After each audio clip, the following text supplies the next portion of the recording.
Nolo Gareng. Kowe iso meneng apa ora?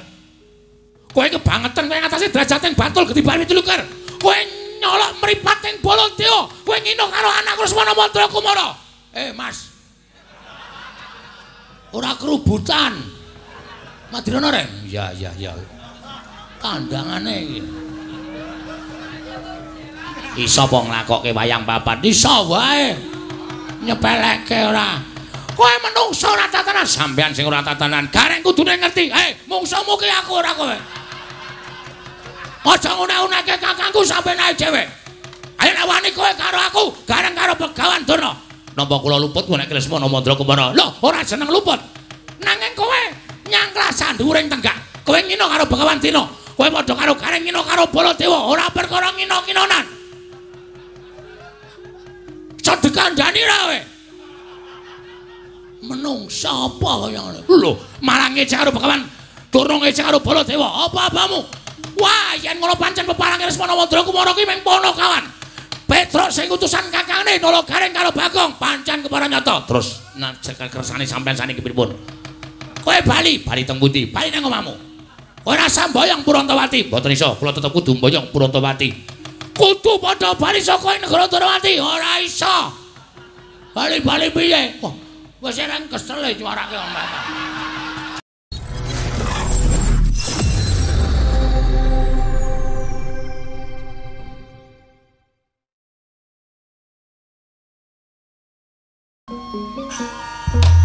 Jagat wasisan iku Bathara Wayapura jagat Koko Prabu. Nggih.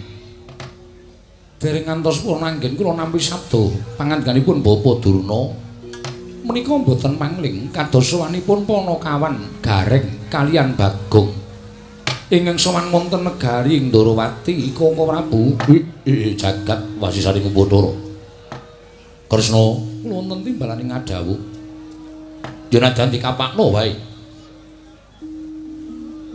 Gareng lan Bagong kuwi Ponokawan negara ing Ngamarta, padha karo Ponokawan negara ing Ndarawati. Mula mbok menawa suwane Gareng lan Bagong iki ana wigati ingkang bakal diaturake marang Kyai Prabu Ndarawati. Kresna timbalana apa wigatining Ponokawan sakarone dene sowan Praja ing Ndarawati. Koko Prabu lenggah ingkang langkung mrayogi kula badhe andangu dhateng sowanipun Ponokawan kekalih. Ya, Kresna kaya wis ora kurang kepenak prawatanipun Kakang. Ponokawan Gareng padha rarja sapraptamu Ponokawan ning Praja Ndarawati. Nala Gareng nonamit pasang kaliman tabik tinebihna ing ladone dumawahing tawang tuwang linepatna ing tulak manuk. Kepareng kula ngaturaken sembah sumangga ping pangabektinipun ingkang abdi Nala Gareng kunjuk mersa paduka Gusti kula ingkang sinuwuning Ndarawati Sang Prabu Sri Bathara Kresna. Ya Nala Gareng ingsun tampa akarya bombong penggali ingsun dening atase Ponokawan batur derajate nanging tata kramamu banget nggone nuju prana marang penggali ingsun matur sembah nuwun tanpa pepindhan mugi adamel bombong penggali paduka Gusti kula ingkang sinuwuning Ndarawati prayoga nunggun mulungguh sampun boten kirang prayoga kenging kula ngabiyantura ngersa paduka Gusti kula ingkang sinuwun Prabu Sri Bathara Kresna. Iya Nala Gareng Ponokawan Bagong padha rarja sapraptamu Ponokawan. Nonamit pasang kaliman tabik tinebih ing dumawahing tawang-tawang. Kowe iki ngopo e, Gong? Men kaya kowe. Rasa kaya aku. Watake dhewe-dhewe.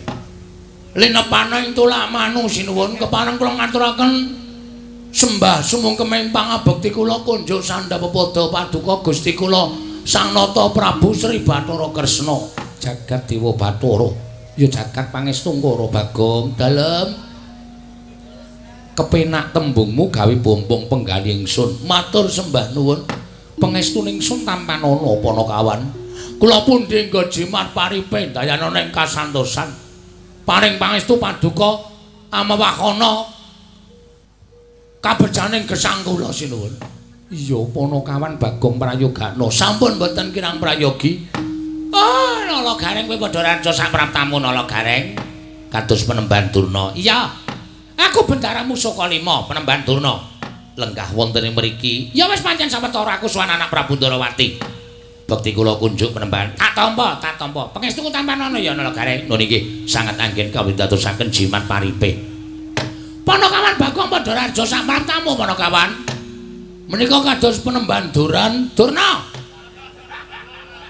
Penembahan Durna. Iya. Rawuh wonten mriki. Ya wis sawetara ana wigati bakal tak aturake marang anak Prabu Ndarawati. Weh lah syukur. Keng garwa mboten nderek. Ora. Mbok dijak.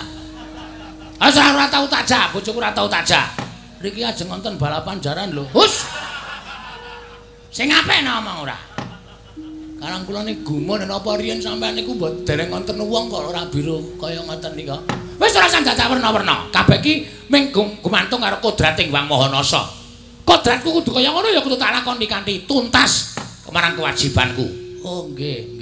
Bukti kula nggih penembahan. Iya tak tampa. Pangestuku ya Bakong. Nun nggih sanget anggen kawindatosaken jimat paripe.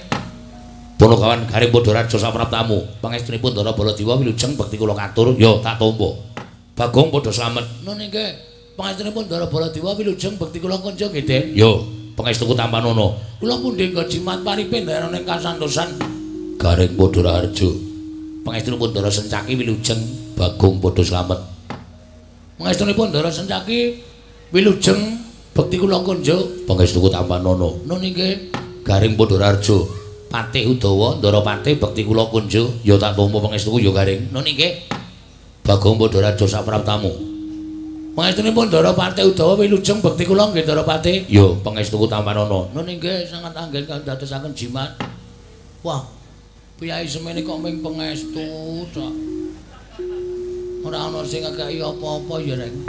Anggepmu curah dikeki apa nang kraton kok padake. Ngono Garing. Wonten dawuh sinuwun. Gawe kaget nun inggih. Ana wigati apa dene sira sowan mongko tanpa tinimbalan. Ingkang sepasin. Wah, sepisan. Kemarin kula ngaturaken sembah. Sumangga mimang bekti kula kunjuk ndungkap angka kalih. Malih menapa sowan kula menika mboten saking pikajengan kula piyambak. Coka ceket.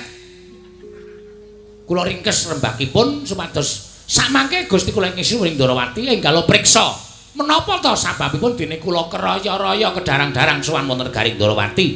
Apa dikongkon bapakmu sanes? Apa saka karepmu dhewe sanes? Apa karang kedempel ana perkara? Mboten.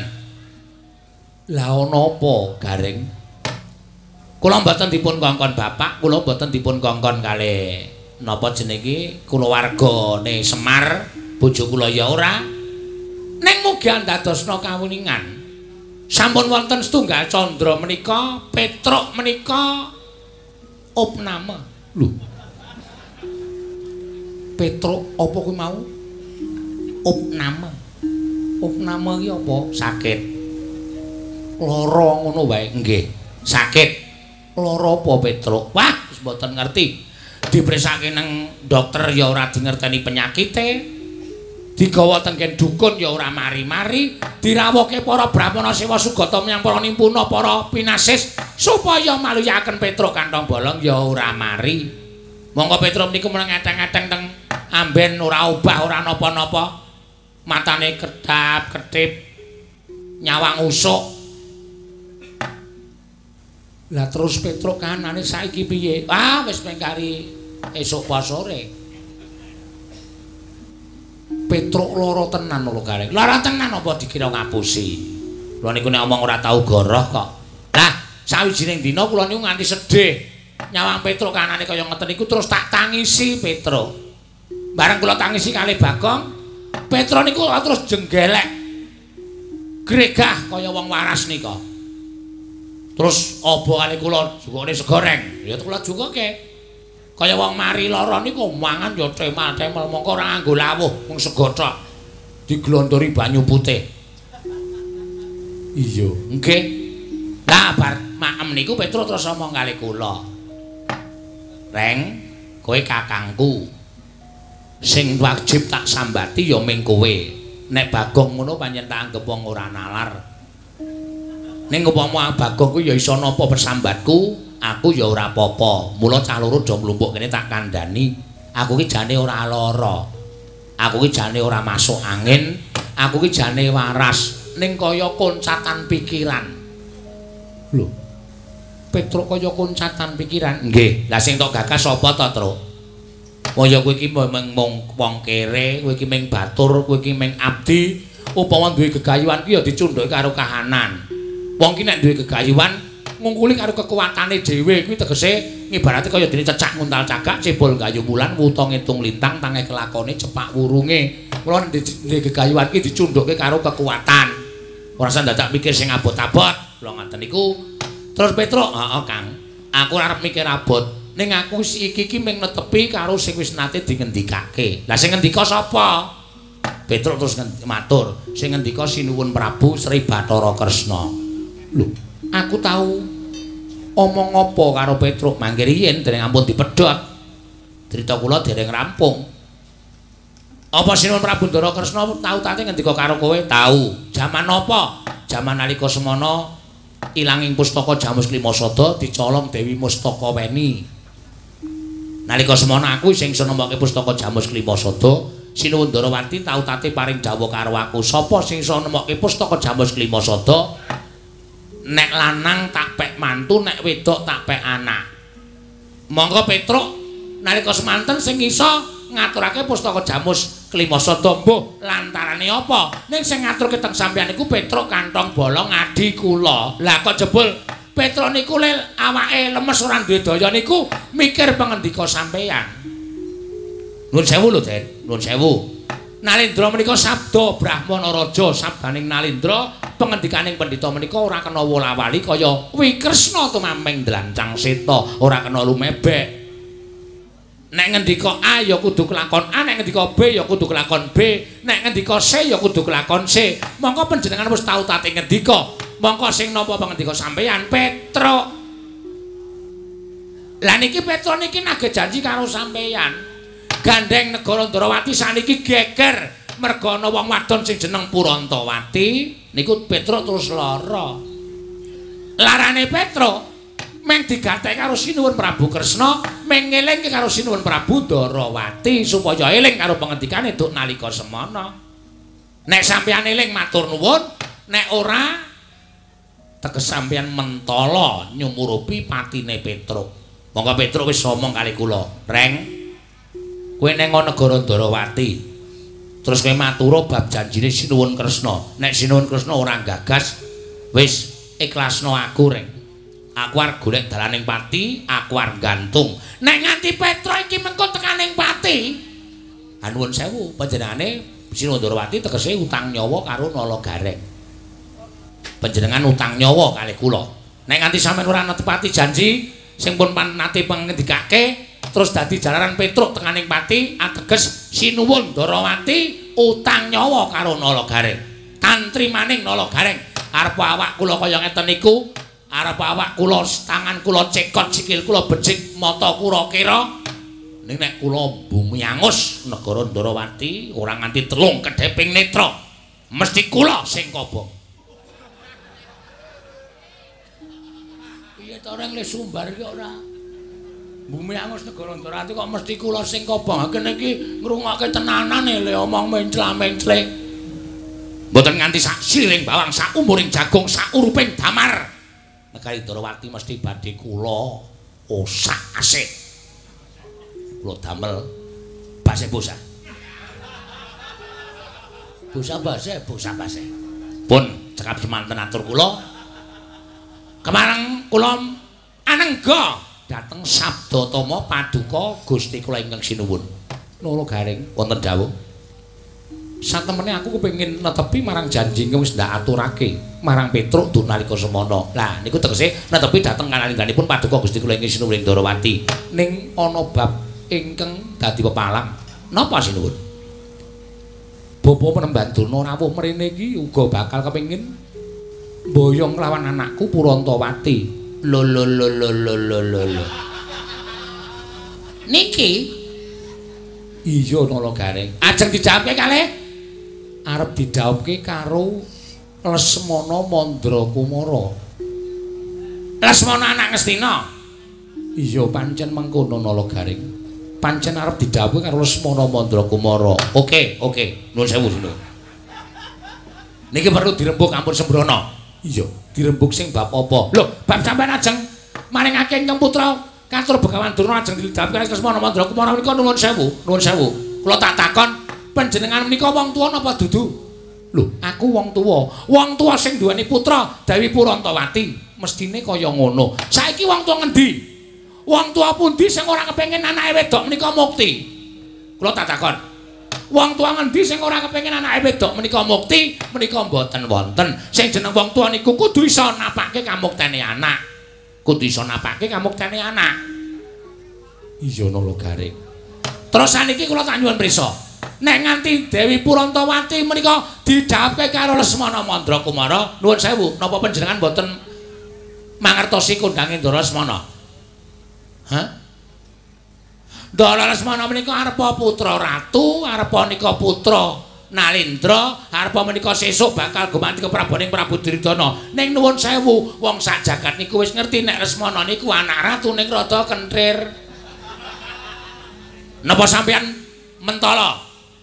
Putra-putri sampeyan sing ayu wis tiyang warna.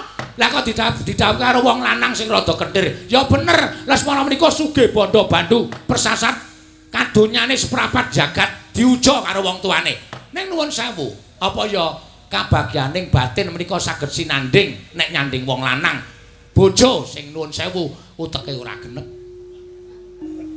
Kula nuwun sewu lho menika namung ngemutaken.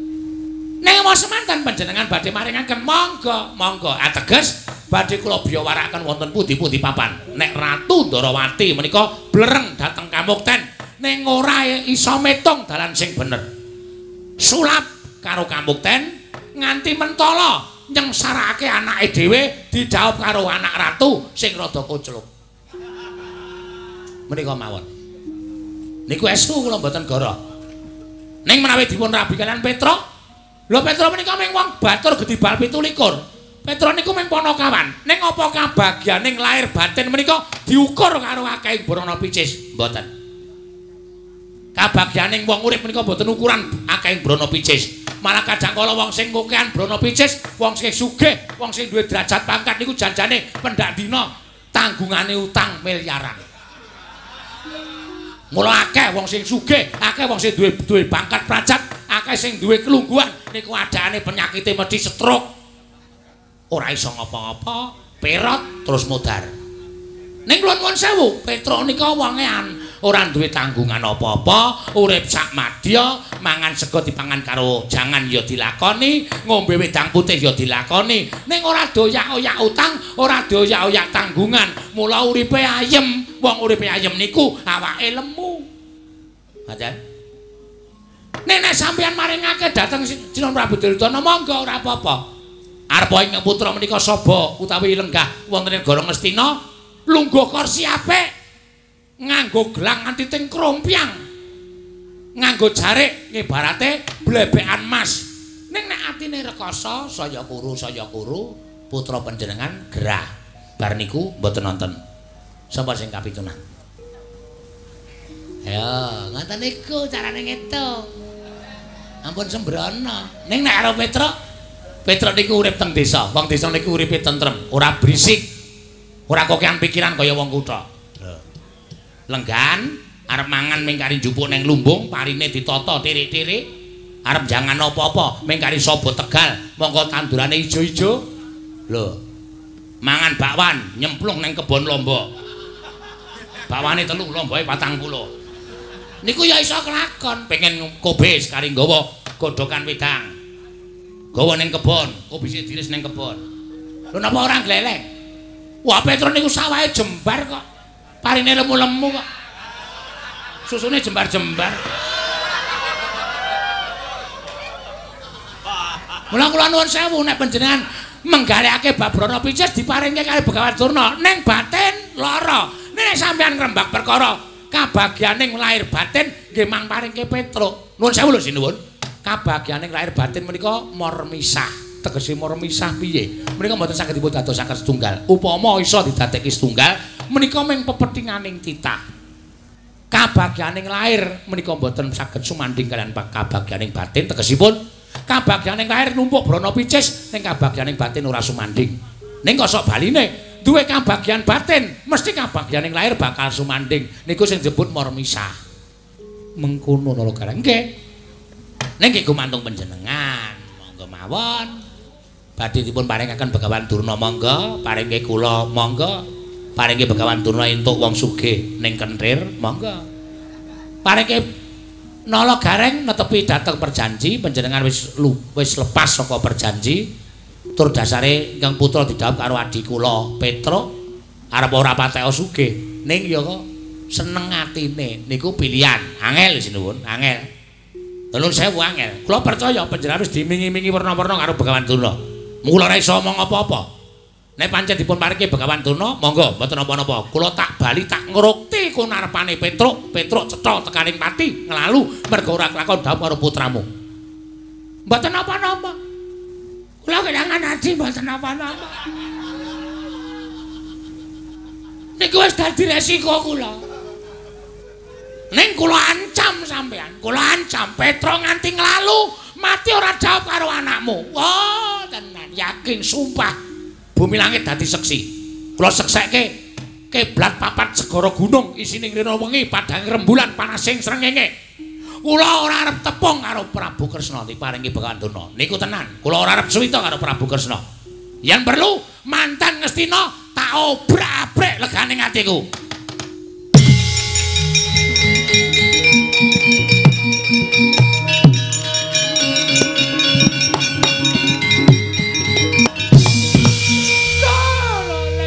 Lole kentos waluh gembol manyar-manyar.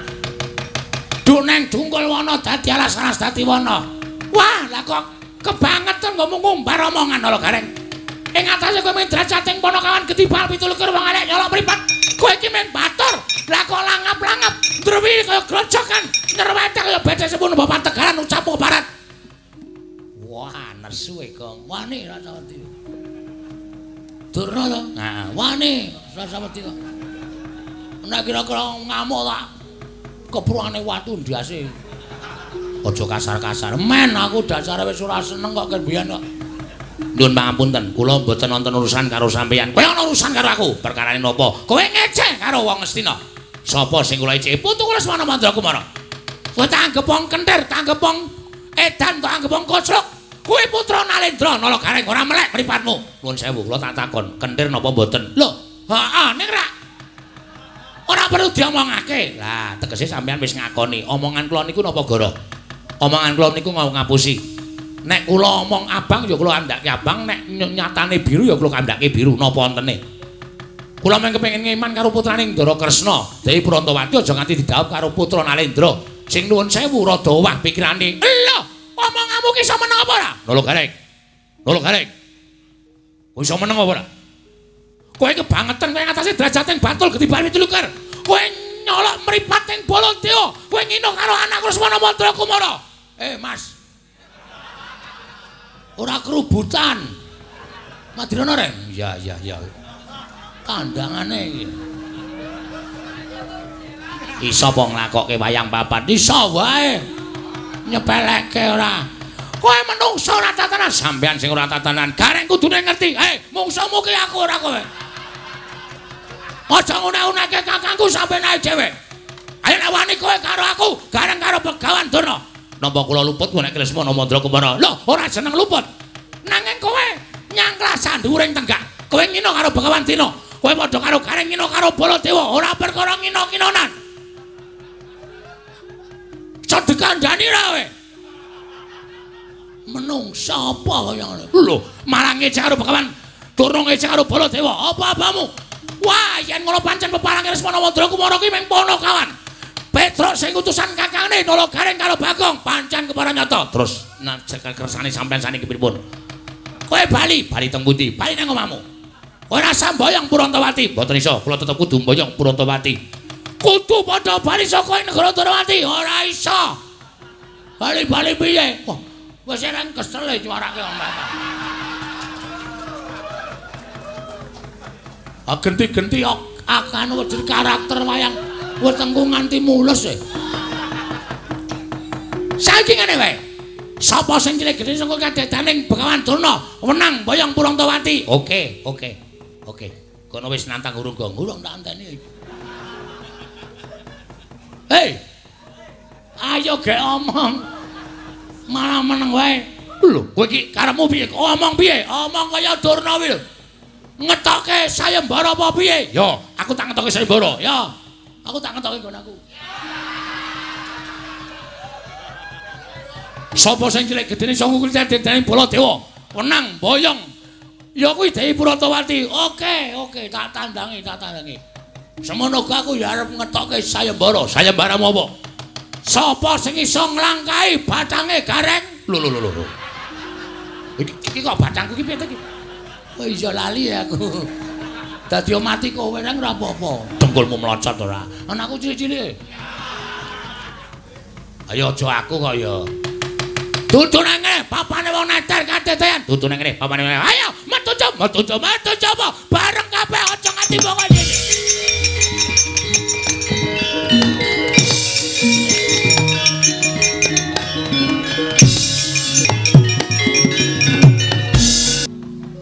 Kurawa wis dambyat lho, Rek. Ah iya aku ya ngerti. Ya ming tak pikir-pikir kok aku iki kurang gawean. Kurang gawean mergane. Aku kok nantang karo Begawan Durna, aku kok ora sadar nek Durna iki nggawa Kurawa. Mula bareng Durna nyimpang dalan ngetapi para sata Kurawa tak pikir-pikir kok iki padha karo sulung mlebu geni iwak kecemplung ing wuwu. Tangeh kelakone urip mesti bakal tekaning pati. Terus nek miturut kowe piye, Kok? Nah aku ya lanjut tegese gelut karo Kurawa. Mangane mulih ora entuk kabar Petro nglalu. Kowe kelangan adi, ya ta? Ning nek dhewe mati nang kene dikongkon Petro krungu kabar Gareng Bagong mati nang negara Ndarawati. Petro bangga ora sida nglalu. Aning awak dhewe mati. Oh iya. Ha iya. Wis ra iso urip ya ora iso. Piye apike?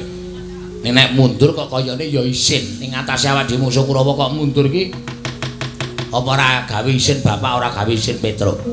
Ngene wae Rek. Pokoke tanggung ngono gandeng aku wis kebacut nantang Prabu Baladewa. Ya wis pokoke kudu tak adepi. Sapa sing belani Baladewa tetep tak katutke dosane. Semono kowe kebacut nantang Durna. Aku rada enceng. Durna ki rawani gelut e. Iki sing justru berat ki aku. Kok berat? Sing tak tantang Baladewa e. Nek nganti Baladewa nesu Bagong mana-mana jajaran sekretare para ora minggat glandang nenggala. Mudyar. Abot aku to resikone. Ha iya. Mula kene wae saiki didum. Do piye? Kowe mungsuh Kurawa, nek Baladewa maju aku sing ngadepi. Aku? Heeh. Kurawa 100 ki tanding aku. Ora masalah. Kowe iki cilik, ketoke cilik ning ringki lho, Rek. Anu ketoke cilik ning Dedaya lho kowe. Ha iya. Anak mbarep kok. Wani ora? Wani. Nek wani tak ndelok kaya apa kadedaning Nalagareng. Mundur kene le. Kurawa tekan kene ora nglundung karo awake dhewe kon bali ning omahe Petro. Aja gelem. Heeh. Rawe rantas. Malang bakal tak putung. Tontonan kowe arep ngerti kridane kakangmu mbarep. Jaman kowe rungono, aku ndereke Ndara Janaka iki. Ndara Janaka mungsuh cakil patine Ndara Janaka krubut buta 40 wena tak rampungi dhewe. Kuwi le wayangan endi kuwi? Hah? Aku tak takon le wayangan endi Gareng kok menang ro buta 40 iki. Kowe iki dituthuk sandal bojomu nangis kok. Mungsuh buta 100 reng mbok wong ki ora kok kemangkean. Nunggulang mrene tontonan kok nek ngati aku ngapusi aja dutang kakangmu Nalagareng tangan.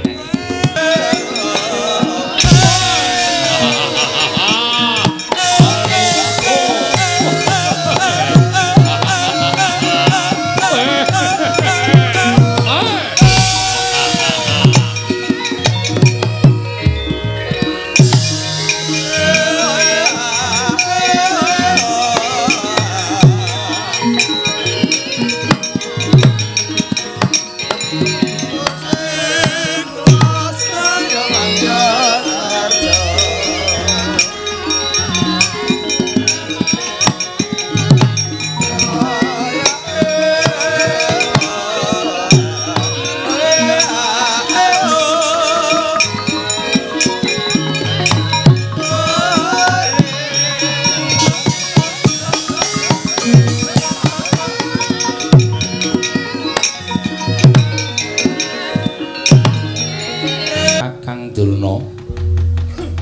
Pripun kabari dene sampeyan kok malah metu njaba nglumpukke para sata Kurawa. Pripun Mremban? Angsal damel kula mboten boyong putri Ndarawati lho. Ingkang putra ing Banjarjungu. Bundur sasana nungsung pawarta lho. Pripun? Lesmana kelakon dhaup menapa mboten? Kula nadhong dawuh Bapak Mremban. Nadyan keputra pun Surtayu cumadhong dawuh Mremban. Nadyan kula pun Kartomarma cumadhong dawuh. Kula pun Swatama cumadhong dawuh Mremban. Pripun, Mbah? Itu gawe napa bocah? Anggenipun sampeyan lambat dhateng pun Pulatawati badhe kajauhaken kaliyan pun Lesmana Mandala Kumala. Itu damel menapa bocah Mremban? Nuwun sewu Dipate. Nggih, Kakang Durna pripun? Niki kula upamake kriwikan dadi grojokan geguyon dadi tangisan. Liripun pripun sampeyan paring pangandika mekaten? Sowan kula kaliyan Anak Prabu Baladewa nalika semanten sampun tinampi dening nata ing Ndarawati Prabu Sri Bathara Kresna. Napa sing dadi wigatinipun kula aturake ning babak anglayani jujul anusuli. Sowanipun Manakawan Nalagareng kan Bagong ngandhakake nek Petruk lara, jarine Anak Prabu Ndarawati tau tate paring pangandikan sapa sing iso mbalekake pustaka jaman Rimasada. Yen wadon diaku putra, yen lanang dipek mantu lho, menika ingkang dadosaken perkawis. Tumuli dados gegeran wonten ing parepatan negari Ndarawati.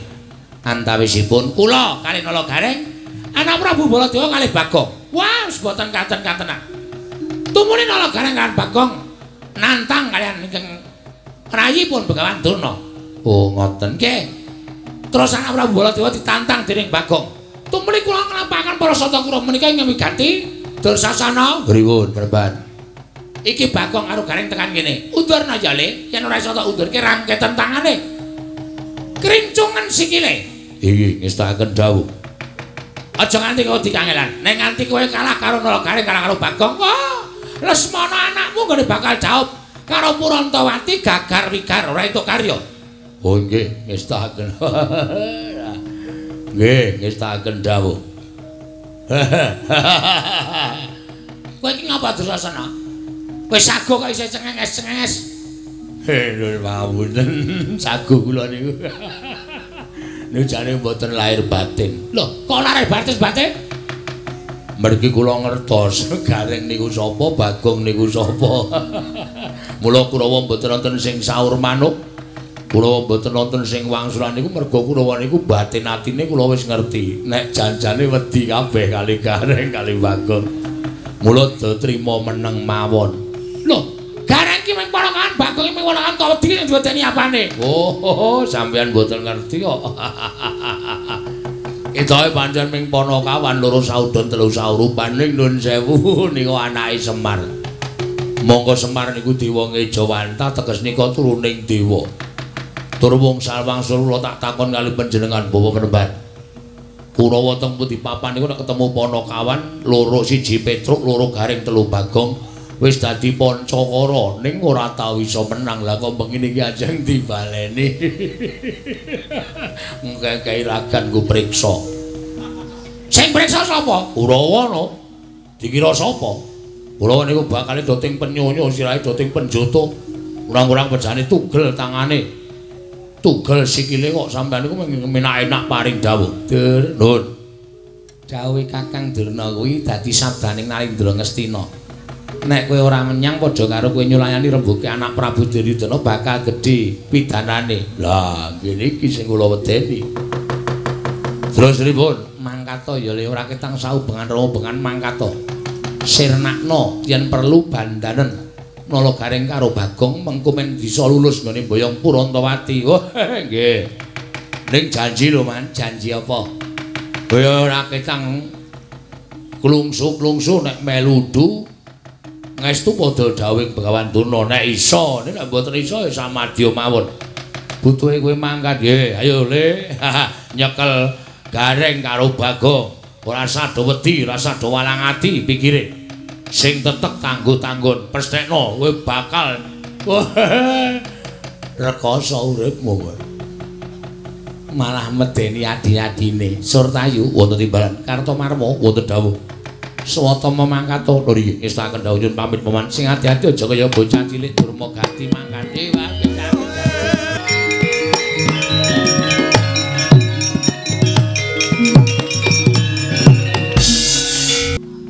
Iki gareng nun inggih Patih Sengkuni Rakyana Patih kula ngabdipun nala gareng. Mburi kae ora pangling Bagong. Nggih Rakyana Patih. Menika ingkang wingking Ndara sinten Surtayu? Iya, aku Surtayu Bagong. Wah, la iki mung suwe pertama Surtayu rek. Ngati-ati. Piye, goleke pedhi apa? Hus.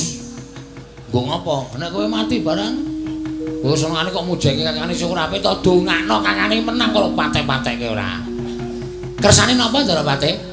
Aku goleki kowe. Nggih, pun pinanggih teng mriki. Keparengipun kowe tak jawuhi gelem apa ora? Nek kula cocok gelem, nek mboten nggih mboten purun. Kowe bali. Bali teng pundi? Neng omahmu. Terus ora sah mboyong Purantawati. Purantawati arti boyone negara Ngastina dadi garwane wayah Mas Saroja Kusuma ya Lesmana Mandrakumara. Terus kanane Petruk piye? Hah? Sampeyan ora paham kok rembugane teng Pasewakan wau. Kula matur Lesmana Prabu Darawati nek nganti Petruk ora kelakon dawuh karo Purantawati dheweke ngiklasake patine tegese bakal golek dalaning pati tegese arep nglalu.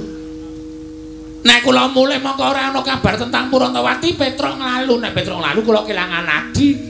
Bangane kula kelangan adi, luwung ten iki kula mati tak wujuti. Yen ngono kowe wani karo Kurawa, aja kok Kurawa. Patihe Ngastina wek-wek cangkeme tak wek-wek. Reng, mbok ora ngono kuwi ra. Aku sing deg-degan e. Omonganmu terlalu ngawur. Menengo kowe iki tak nggo jontrot mendono susisan. Ngrubut aku ora bakal wedi. Lho, lolo garing suwarane aja sak kepenake dhewe. Sakarepku wong cangkem-cangkemmu dhewe kok. Arep nyuwara kowe piye sakarepku? Tegese kowe wani karo Kurawa. Wis wani ngadeg nang kene iki tegese aku wis wani ngadepi Kurawa. Aja men kowe Surtayu. Ayo Citraksa, Citraksi, Dursasana, Durgapa, Kartamarwa, Dursena, Mogati kon maju kabeh. Aku tak nggo nekeran sirahe. Weh, bocah iki mripate kira tangane beje kok. Omongane kaya iso mateni geni. Lah kok dadi kaya ngono lho. Kowe iki mundura tak eman aja nganti kowe tekaning pati. Mboten sadieman kaya bayi eman-eman. Teng mriki dibuktekke sapa sing iso ngalahke Nalagareng menang mboyong Purantawati. Semono uga Kurawa bubar saka tangane Nalagareng, Petruk dhaup karo Purantawati. Ngono ta, Gong? Cocok. Si aku tak ora minggat lakon dikeroyok Kurawa. Mang maju jajal Nalagareng apa Kurawa sing bakal mundur saka pabaratan.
Gleleng tenane gareng.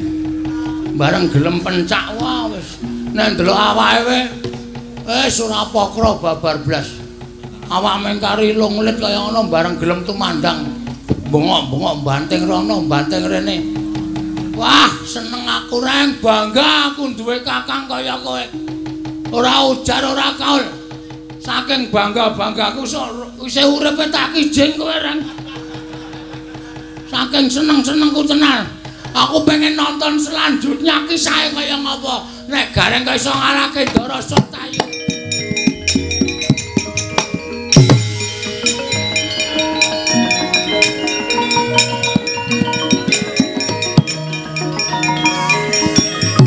Ayo. Ora iso.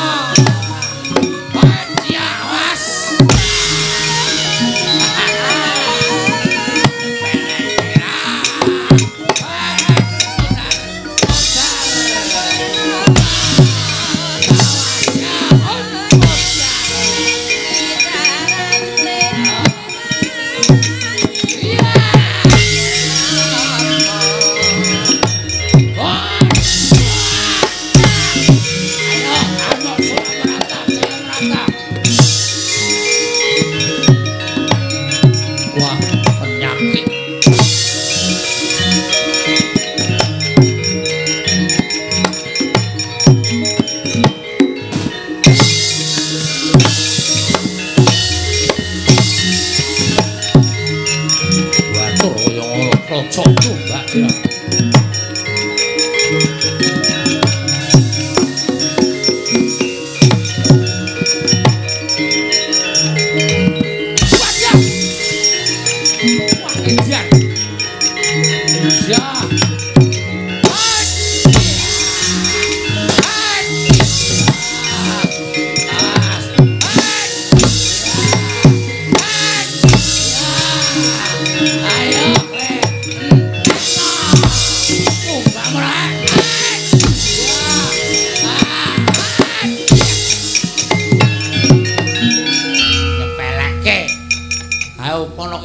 Janaka minta pamrih tumbak kaya ngono kuwi padake aku ora iso nyekel tumbak.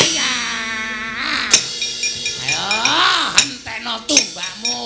Wah, iya. Iya. Ayo dene, Wer. Diandran apik tenan kowe. Tak dol yo. Hus. Wow, didol kok didol. Awas. Lho, piye? Saking ngertiku. Waduh. Aku diajari Ndara Janaka ngene iki. Jaman Ndara Janaka isih muda. Jaman Suwita Begawan Durna, terus pendadaran siswa Sokalima. Aku diajari ngene iki. Mergo aku trampil terus dadine aku kena. Ora sok disambi omong. Piye?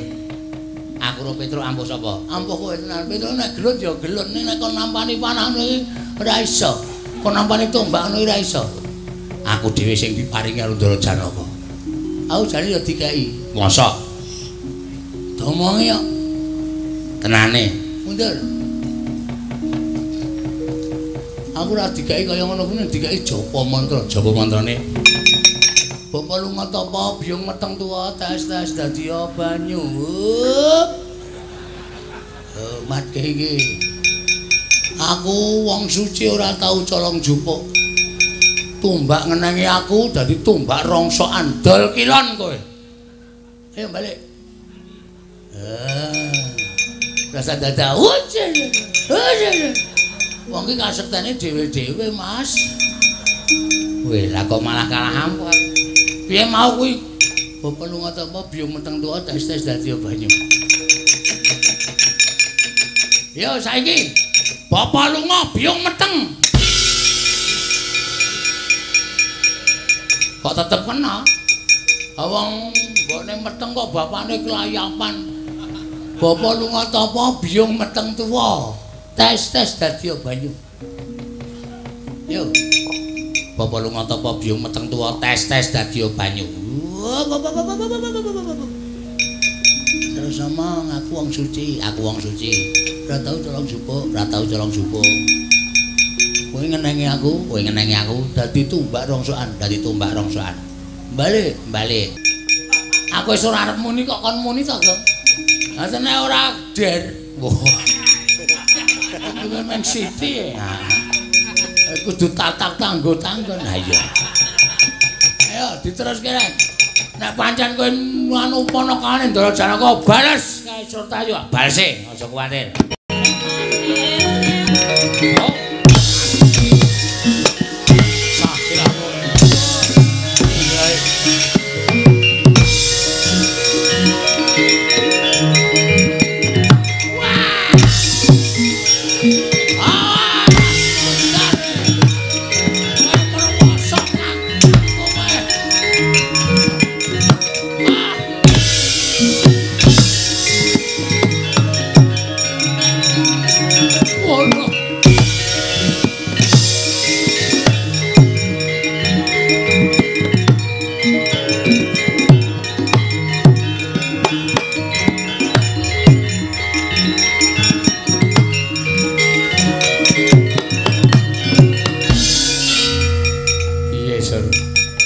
Kawon man.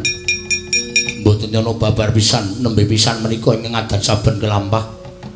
Kula menika gelutipun kalian Petruk. Lah iya. Ning sagedhakan menika mengsah garing. Wah, garing menika jebul menawi krida ngedapi-dapi keterampilanipun ngalahake Petruk. Arep lilin ngantem menika rasane kula rasake ora sepiro. Ning nek bola-bali saya suwi, saya mumet, saya buyer. Lho sumanggaken, Mas. kula mboten saged ngatasipun kula semanggaken. Loro kabeh awak kula. Nguncalke tumbak pirang-pirang garing niku ya iso nyauti tumbak kaya Janaka nika. Wah, edian. Mboten nama mokal. Ponokawane Janaka mula ketrampilan ya meh padha karo juragane. Lah iya. Ora maju meneh, mboten. Bagong ora temandang, mboten man dereng. Mundur man. Kok bathukmu biru ditendang Bagong.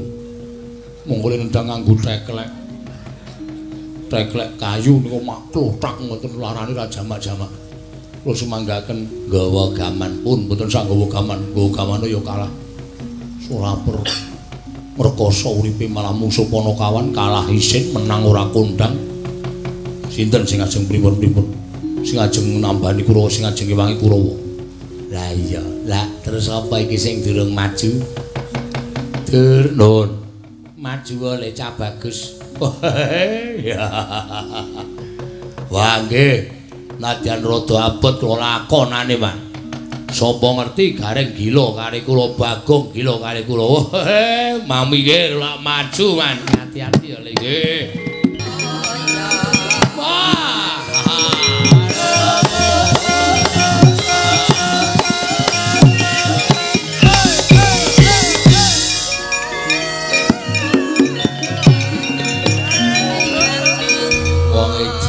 Wong kentir. Joget kok mubeng-mubeng. Ora apa-apa, jogeti bebas kok. Jadilan Kang Slupan yo mubeng-mubeng. Oh, cah edan. Ndara Dursasana ya. Ajeng napa sampean goleki garing karo kowe?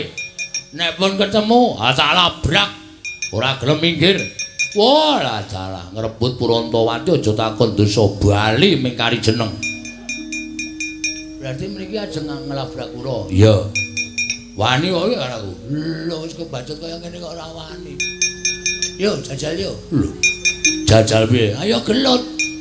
Wah, lha kowe iki ping batur kok wani karo Pangeran Pati. Aja sok ngempukke watu ngatoske banyu. Giri lusi jalmotan kena kini ro. Gusti iki paring kekuatan dhewe-dhewe. Arep jajal piye? Hah? Ora mengko ki ana omong. Oh, areng apa kowe? Areng ngantemi aku. Yo. Yo. Nganti iso pecah sirahku meguru karo kowe 20 taun. Ora mung sembrono. Lho, iki tenan apa piye? Wis kaya ngene kok dikira ora tenanan.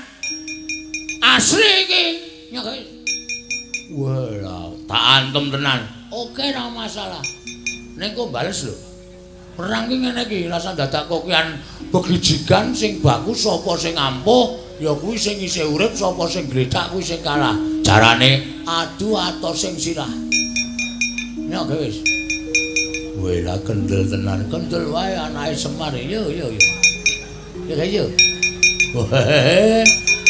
Nek pecah piye? Mengko tambale rasa kuwatir. Ya wis. Gon mburi apa piye ya? Gon dodo apa ya? Ha iki cah kendeli ngene iki ora kok meng halo babu tak angel pisan modar malah kewirangan to kowe. Ayo. Rasa kok kan jogetnya wis. Ngene iki lho kendel tenan. Gon mburi apa ya? Oh, kowe ra wani ngene iki. Sing ngomong sapa? Aku cah kendel ya wadake nyo ayo. Mburi apa piye nyo ayo. Lu kok meng gelis iki piye? Aku cepet aku. Ora tau suwe-suwe aku. Kaya aku ngene lho nyo, lho dimatke tenan, gek ngantem. Mburi kok piye nyo? Kuwi tegese sak kendel tenan. Aku ya wani nyo ayo. Mburi kok piye nyo ayo. Kaya aku ngene lho nyo. Ayo nyo. Oh isih. Areng apa ayo. Mburi kok piye nyo? Mburi ya mburi. Oh ada kira. Oke, wes. Bresno ya modar tenan. Yo, kesuwen dijajal. Yo. Modar kowe. Ora apa-apa. Lho, ora apa-apa tenan. Ora apa-apa wis to omong ya. Nggo nek utekmu wah, aku wis ra ndek utek. Oh. Ora kowe gagar utak. Aku wis ra ndek utek dadi ra iso gagar utak. Wis santai wae to. Pisan to. Yo. Cak sirahmu. tenani kowe. Mang tenani, guys. Oh. Biar kowe. Ayo. Lho wis e.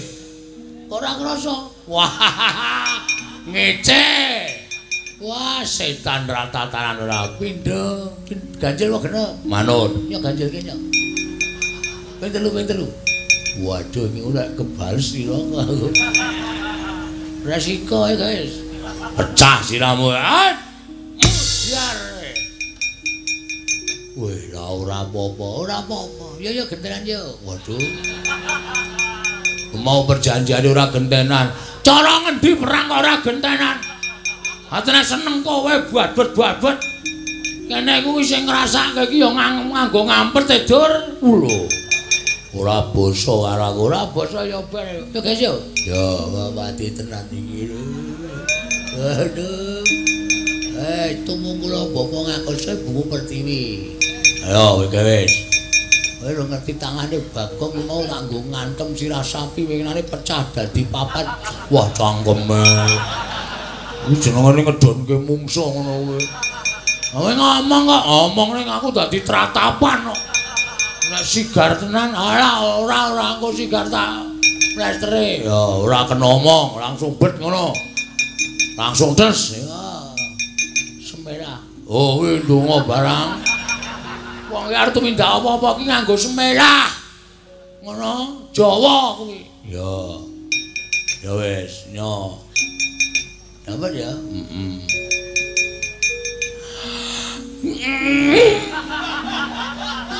iki ngapa e?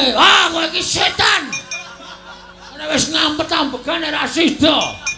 Ora apa-apa kowe wis ngampet ambegan. Aku wis nerot ngono. Kaya wis piye ngono lho. Kene yo. Ben tak.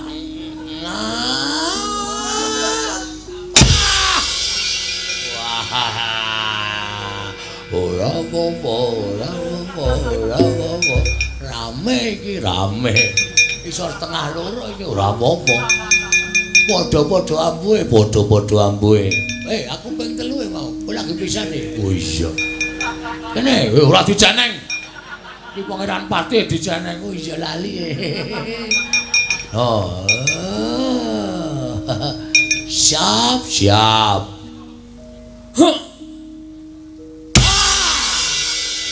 Popo. Ayo terus. Endi mau wonge? Wis buyer aku bisa. Mulai mumet pisan. Yo terakhir, yang ketiga. Yo. Perang ini kira penak. Temonjo dimatke ya kecekel. Heeh. Ora usah dadak gabrus ngenteke tenaga. Iya. Yo siap. 1 2 3. Ora apa-apa. Wah, rame iki yo teruske. Waduh. Iki nganggo leren sik udut-udut sik. Rasah. Perang kok nganggo udut-udutan barang. Nek ora apa Dik, ning aku njaluk. Wah. Ora gowo to ora ente. Rasanya kayaknya. Hut. Ya. Kok saya ringkih. Wis rusak otake. Ora wae sing waras koknya pisan. Pindho ya. Ping 3. Sini.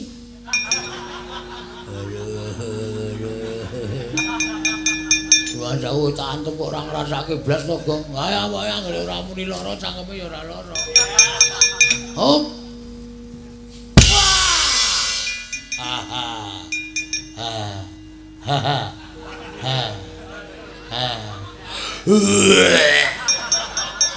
Modar wis buyer.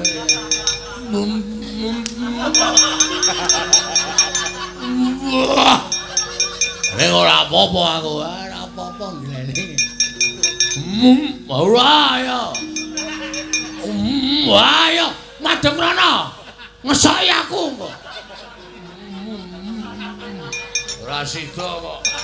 Tak elek meneh siji. Ya, oi. Terakhir. Ya. Siap. Saya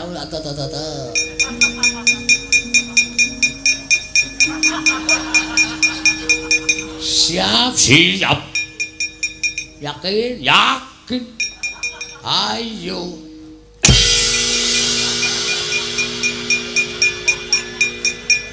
Nampung nyawamu. Sileke palu aspal.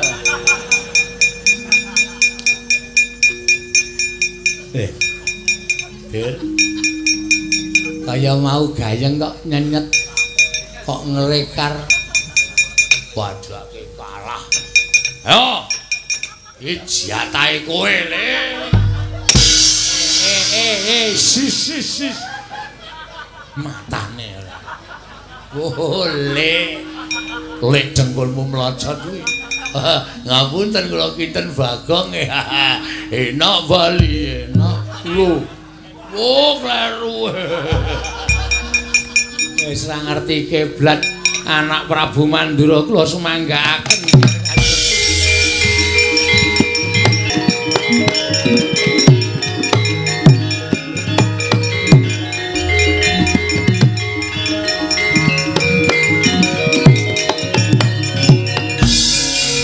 Maning jajalan skurtaning bawana iblis lanang. Walah dalah. Pola kawaning derajate nalogare karo Bagong kok ngiwas Maranata Mandura Prabu Baladewa. Kowe nyebarake Maranata Mandura Prabu Baladewa. Nalogare ora bali tak glandang negara dadi apa?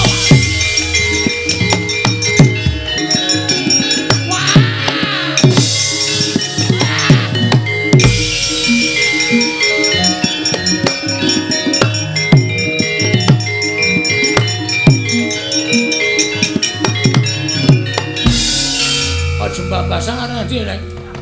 Mulih Kong. Nek iki nek ora mulih ade modar tenan. Iki ade nek ora mulih modar tenan. Ngopo? Ngopo mulih?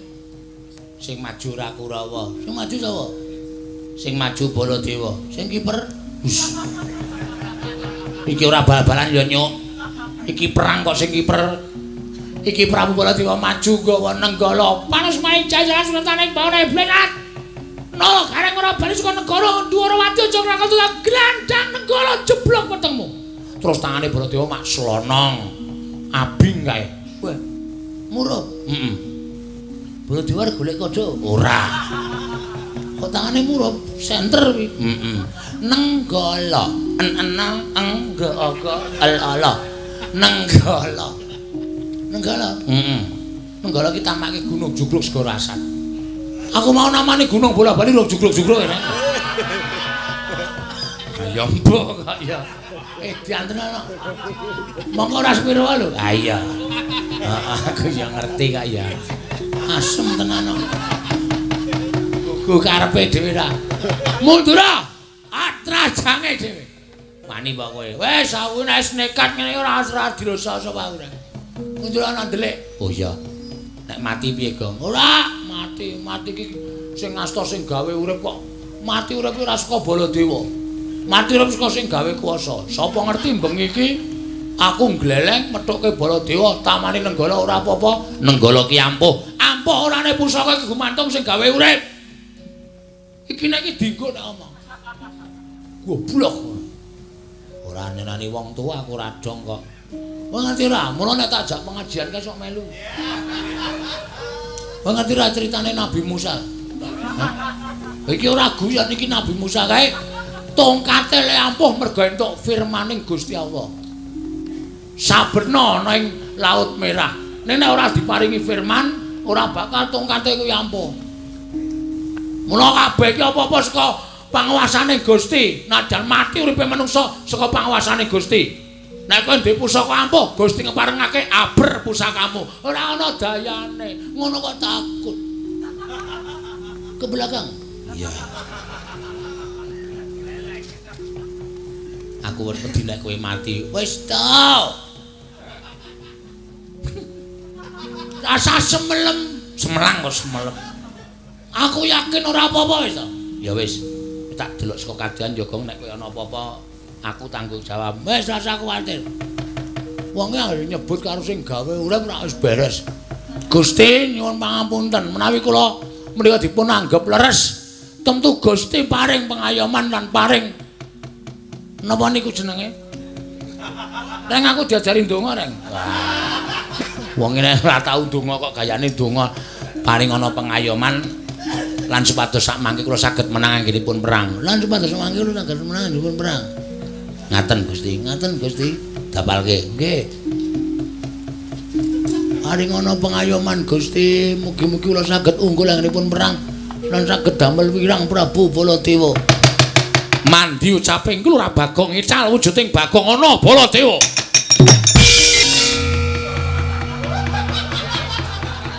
Iki kok awakku mulur iki ngapa saiki? Reng. Ngapa? Wala, iki mati ta.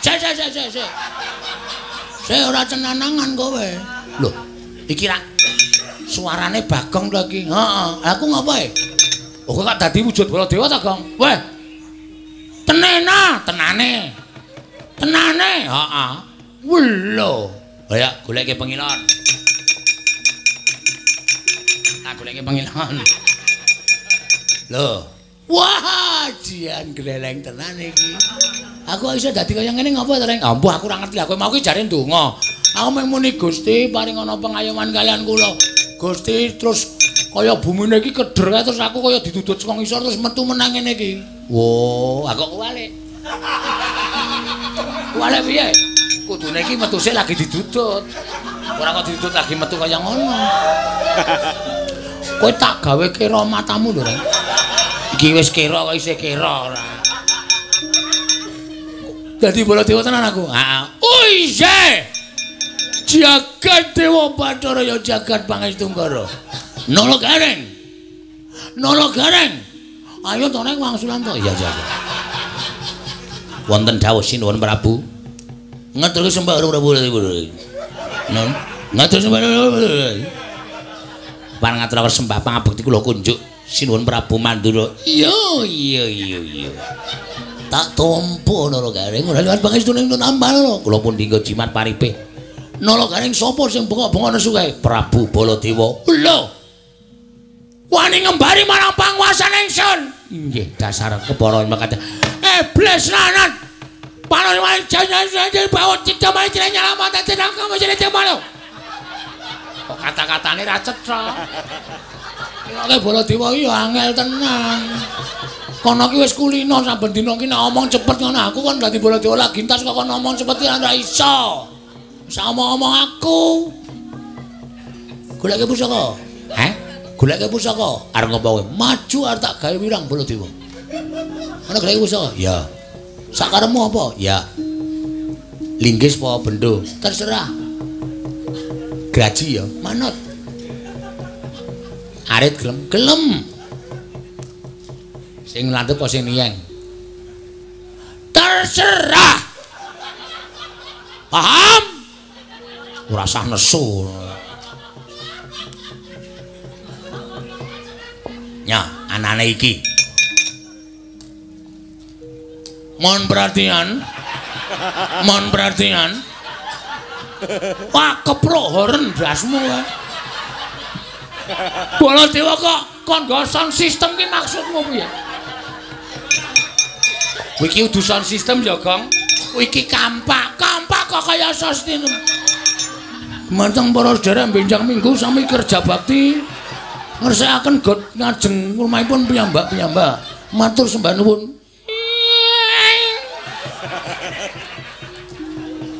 Nganggo feedback barang to. Ganti aku mana iki gak aku kaya orene lho. Iki ra nggo sing nggo nyuwara iki mikir. Iki sing ngarepe. Udus lho. Kurang ajar karo kan. Tak golek-goleki ora entuk. Nyo. Wis tau ngerti Baladewa adol wedang. Hah? Keparat. Ampun nesu. Ampun duka. Gugu karepe dhewe.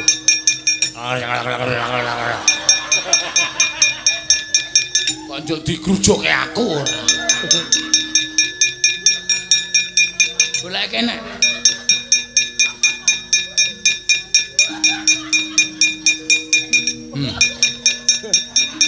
Ngapa iki? Kon ngapa? Kon nyengget mlinjo. Iki godoke. Aku njaluk sing landhep. Kira tekle becik goblok. Wah, seneni terus aku. Iki wae. Iki pipa apa panah? Iki nek ngenani dadak iki mending. Masa matane dadak iki mergane patimu. Asane sing ditusuk geli. Wah, repot. Dadi bala dewa pisane. Nyah, gelem iki ra gelem ya iki. Nah, iki malah gleleng aku. Entuk bendhos ngendi. Anjile bakul degan ora. Awas Surakarta Jamrata. Imbangan bojo-bojo. Iki Prabu Baladewa. Ngawur Baladewa. Ah, Baladewa Sari. Salah ucap. Ketiban Penjokoram menyang Sirawaja tundang Prabu Baladewa Ratu Mandura. Raden Kokrasana. Kokrasana. Wani pira? Waning pinta. Hah? Waning pinta wani pira? Aku ora hafal jenenge Baladewa. Prabu Baladewa waning pinta wasi Jladara anom Kokrasana ya Karsana. Ya Balarama. Ya Prabu sapa? Balarama. Rama tambah. Ah iya. Ya waning pinta, ya anom Kokrasana, ya Raden Karsana, ya Reja Karsana. Reja Karsana ki mbane Kiswan. Kae cermo ding. Mati jeneng aku guguk karepe.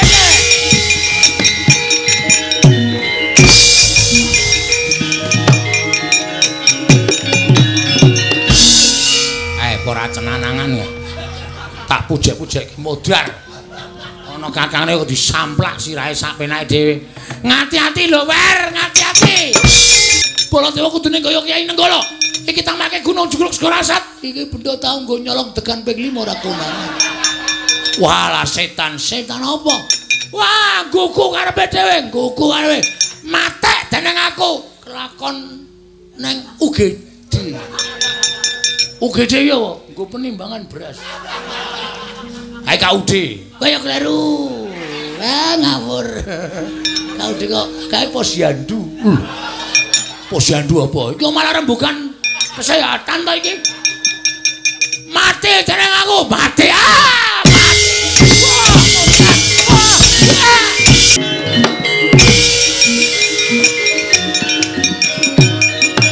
Wah. Koko Prabu. Latri semene Koko Prabu. Koko Prabu. Manus maring cadan. Koko Prabu.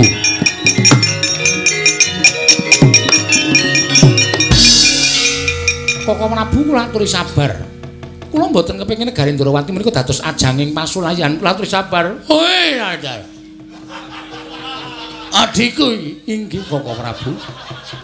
Adikku adikku. Adikku bocah brasak. Lho.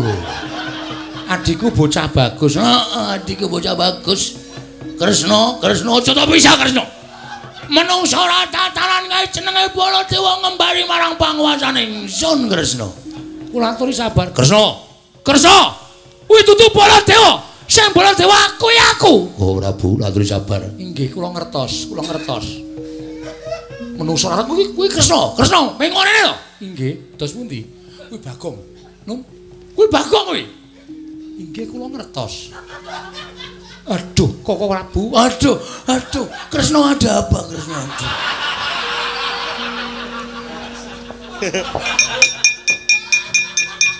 Koko Prabu lenggah prayogi Koko Prabu. Yo. Oke malah do rangkulan kaya wong gugu karepe dhewe. Kula aturi sabar. Koko Prabu lenggah ngelangkung prayogi. Kok Prabu lenggah? Yo.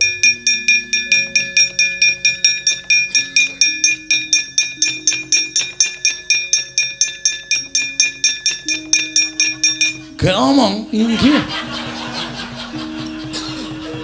Aja nganti kesuwen ora omong ya Kresna.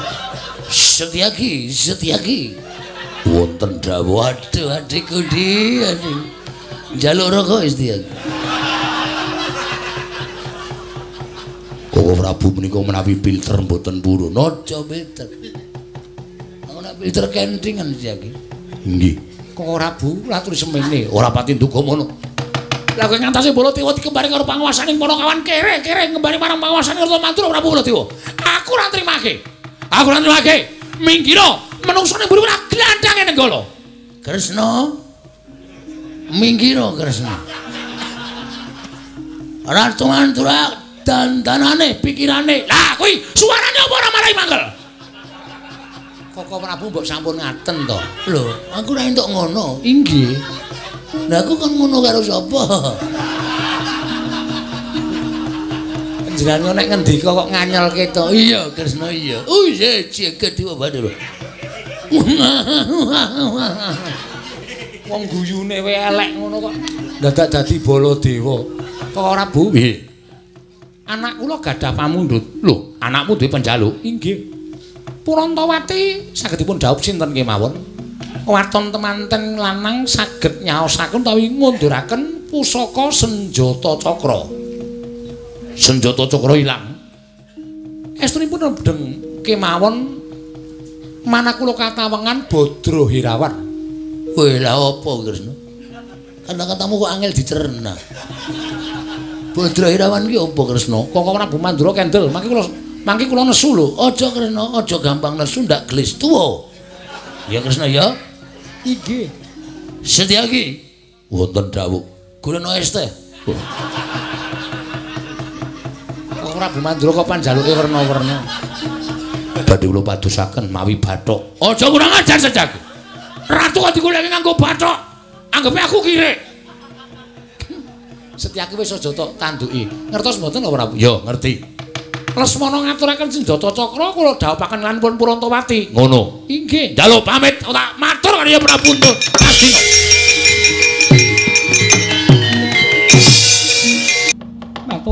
Tobat. Iki ora pangling kaya anakku Samba. Yen ibu wis padake, lah kok kaya larut cahyamu bindi tingalmu. Kawis tara yen to andamar sasyana wigati apa kula majaku bocah bagus Samba. Ibu.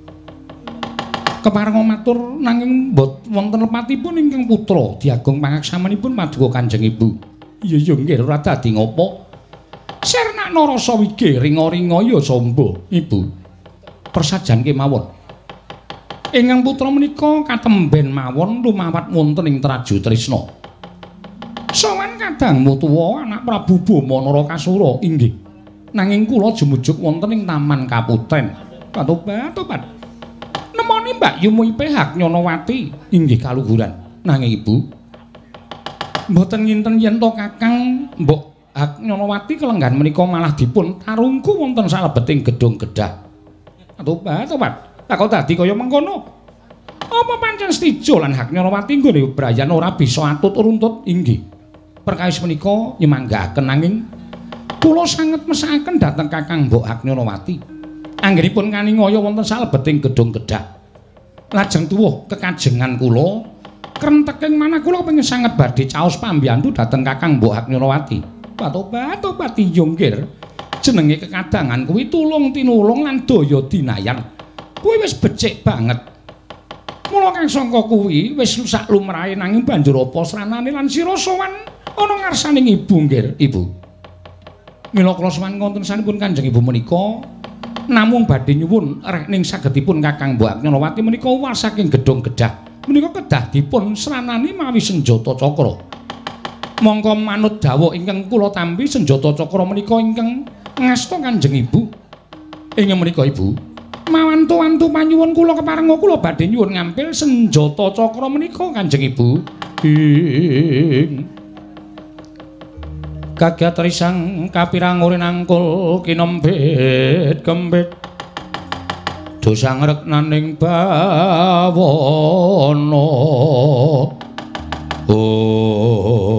Samba reneng kuwi bakal tak nggo nulungi Mbak Yu mumpun ibu ya ora bakal kabotan ngampili. Nanging apa jeneng sira wis nyuwun idi palilahe ramamu? Inggih. Anu Kanjeng Ibu, piye nggih? Yen ramamu wis maringi palilah, mesti bakal tak paringake kasinggihan mekaten. Bab menika kala wau kula wonten ing pasewaken sampun matur Kanjeng Rama tumuli Kanjeng Rama paring dawuh kalian kula. Supados kula nyuwun ngampil Kanjeng Ibu Jembawati. Patobat to pancen kaya mengkono. Aja wedi kangelan tunggu neng kene sawetara tak jupuke senjata cakra gawanen yo ngger nggo nulungi Mbak Yu Haknyanawati. Nun nggih matur sembah nuwun tanpa pepindhan Kanjeng Ibu. Iya samba iya.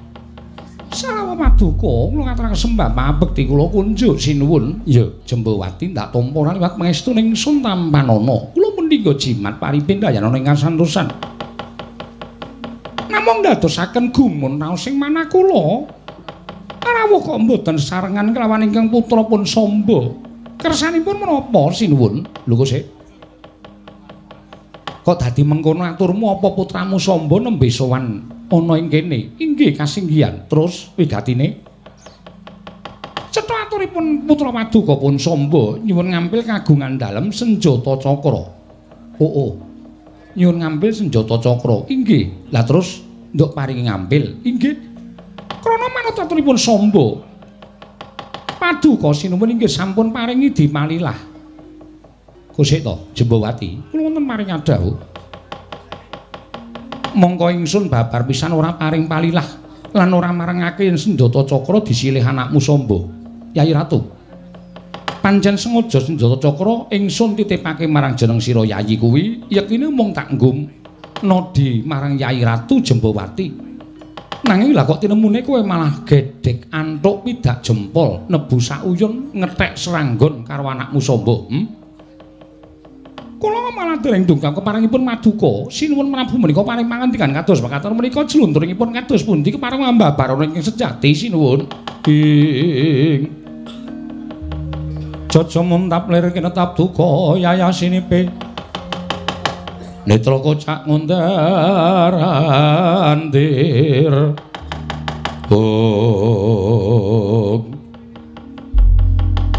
Kowe jane ngerti ning etok-etok ora ngerti kowe. Genah anakmu Samba.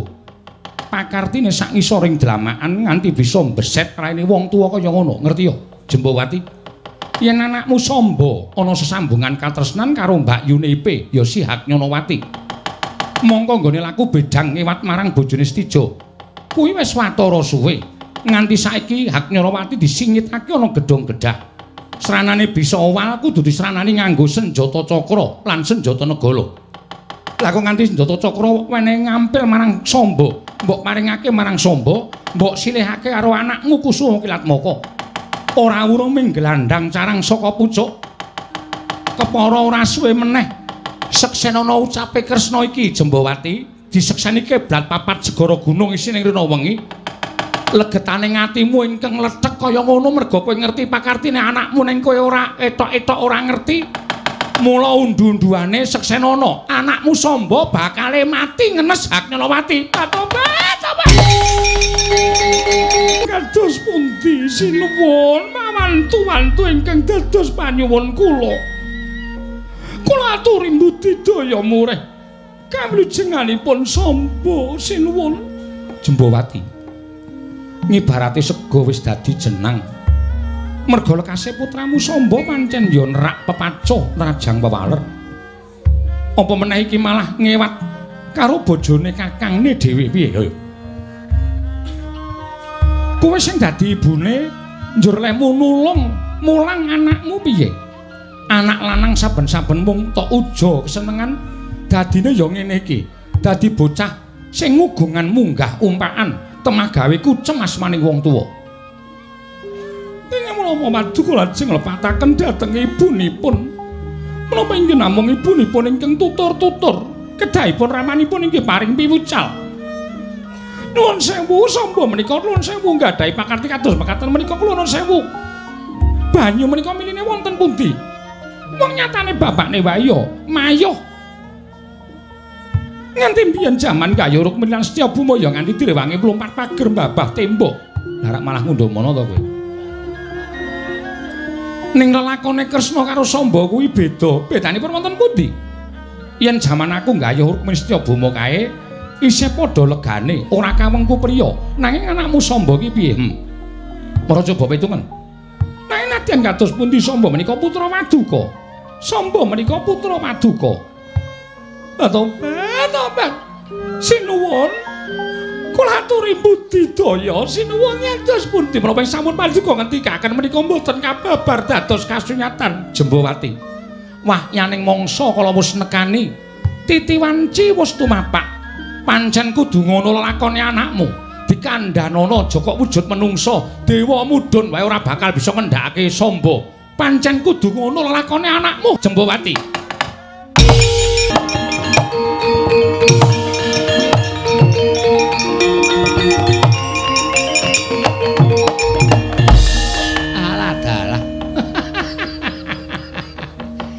Oh lah ya pancen bener ngendikane Kyai Sepuh padha ngandhakake yen duwe karep ki aja mung karep tok nanging tekake nggon tekad merga tekad kuwi pok ing karep. Nyatane Samba wis nekat ngonku tresna karo Kakang Mbok Hatnyanawati. Nadyan dipalangono gunung aku bakal mlumpat, diranti mesti aku bakal medhot. Rawe-rawe rantas malang-malang ndak putung. Senjata cakra wis ana tanganing Samba. Wah Prabu Mandura. Panjenengan sampun ngantos nilar dhateng pangandika sampun Paduka aturaken dhateng ing putra pun Samba kula nyuwun ngampe senjata nenggala saged dados rana pepinangge kan memani ing jejantung kula Prabu.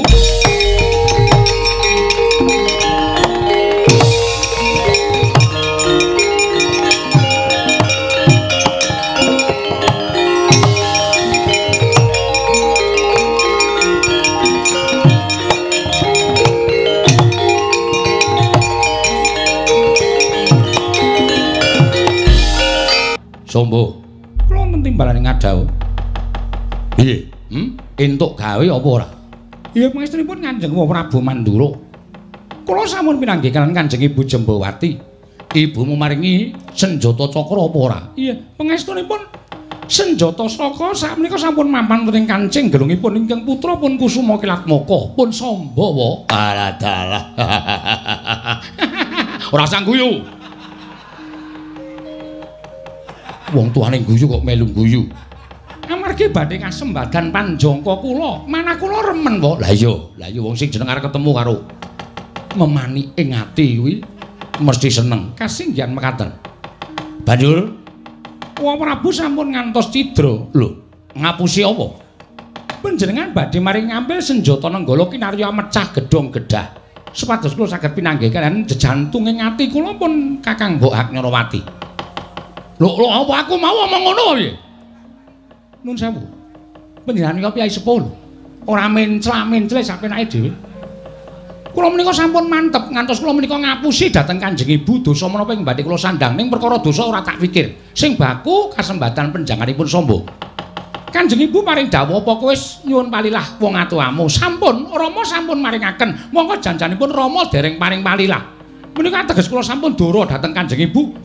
Dosane anak karo ibu menika mboten saged dipun apunten ngantos dumugi jaman menapa kemawon kedah dipun apunten menawi anak menika sampun mlebet wonten ing pasiksan neraka ya mani kula sampun ngiklasaken. Nek Kanjeng Prabu mencla-mencle nuwun sewu saniki ora ana anak karo wong tuanane ming Samba karo Prabu Baladewa. Ayo. Rupak wani jembar wani. We. Bocah iki mendem tenan. Lah kok dadi wong tuane malah ditantang. Panjenengan sampun paring dawuh.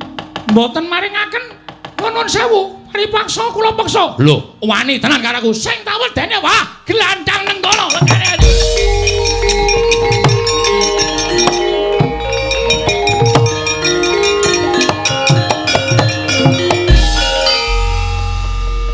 Senengane kok marahi tratapan lho. Kula menika meh mlajar lho menika mau. Lah gene kowe iki ora duwe ati kok sosok wani nantang karo wong. Tak suarani glandang negara kowe begijikan lehmu ngadeg kaya arep mlayu. Wis kowe gek gawa kono. Inggih. Wis, inggih ngestaken dawuh. Simen ing Kanjeng Gelung. Inggih. Gedhong gedhah dipecah ben ketemu karo Mbak Yumu Hatnyanawati. Ngestaken dawuh. Remen manah kula. Ah mesti seneng. Le ora seneng kowe kepiye ketemu karo sing ditresnani. Wis kono mangkat to. Inggih ngestaken dawuh.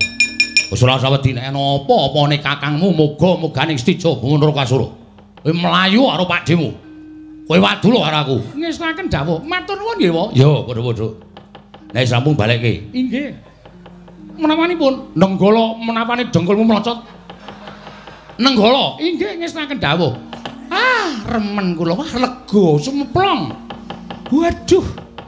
Anggen kula ngampet menika sampun boten kados-kadosa. Ya wis, kono ki menyang. Inggih. Kakang Mbok Agnyanawati, aku wis kelakon nggawa senjata cakra karo senjata negala. Gedhong gedah tak pecah.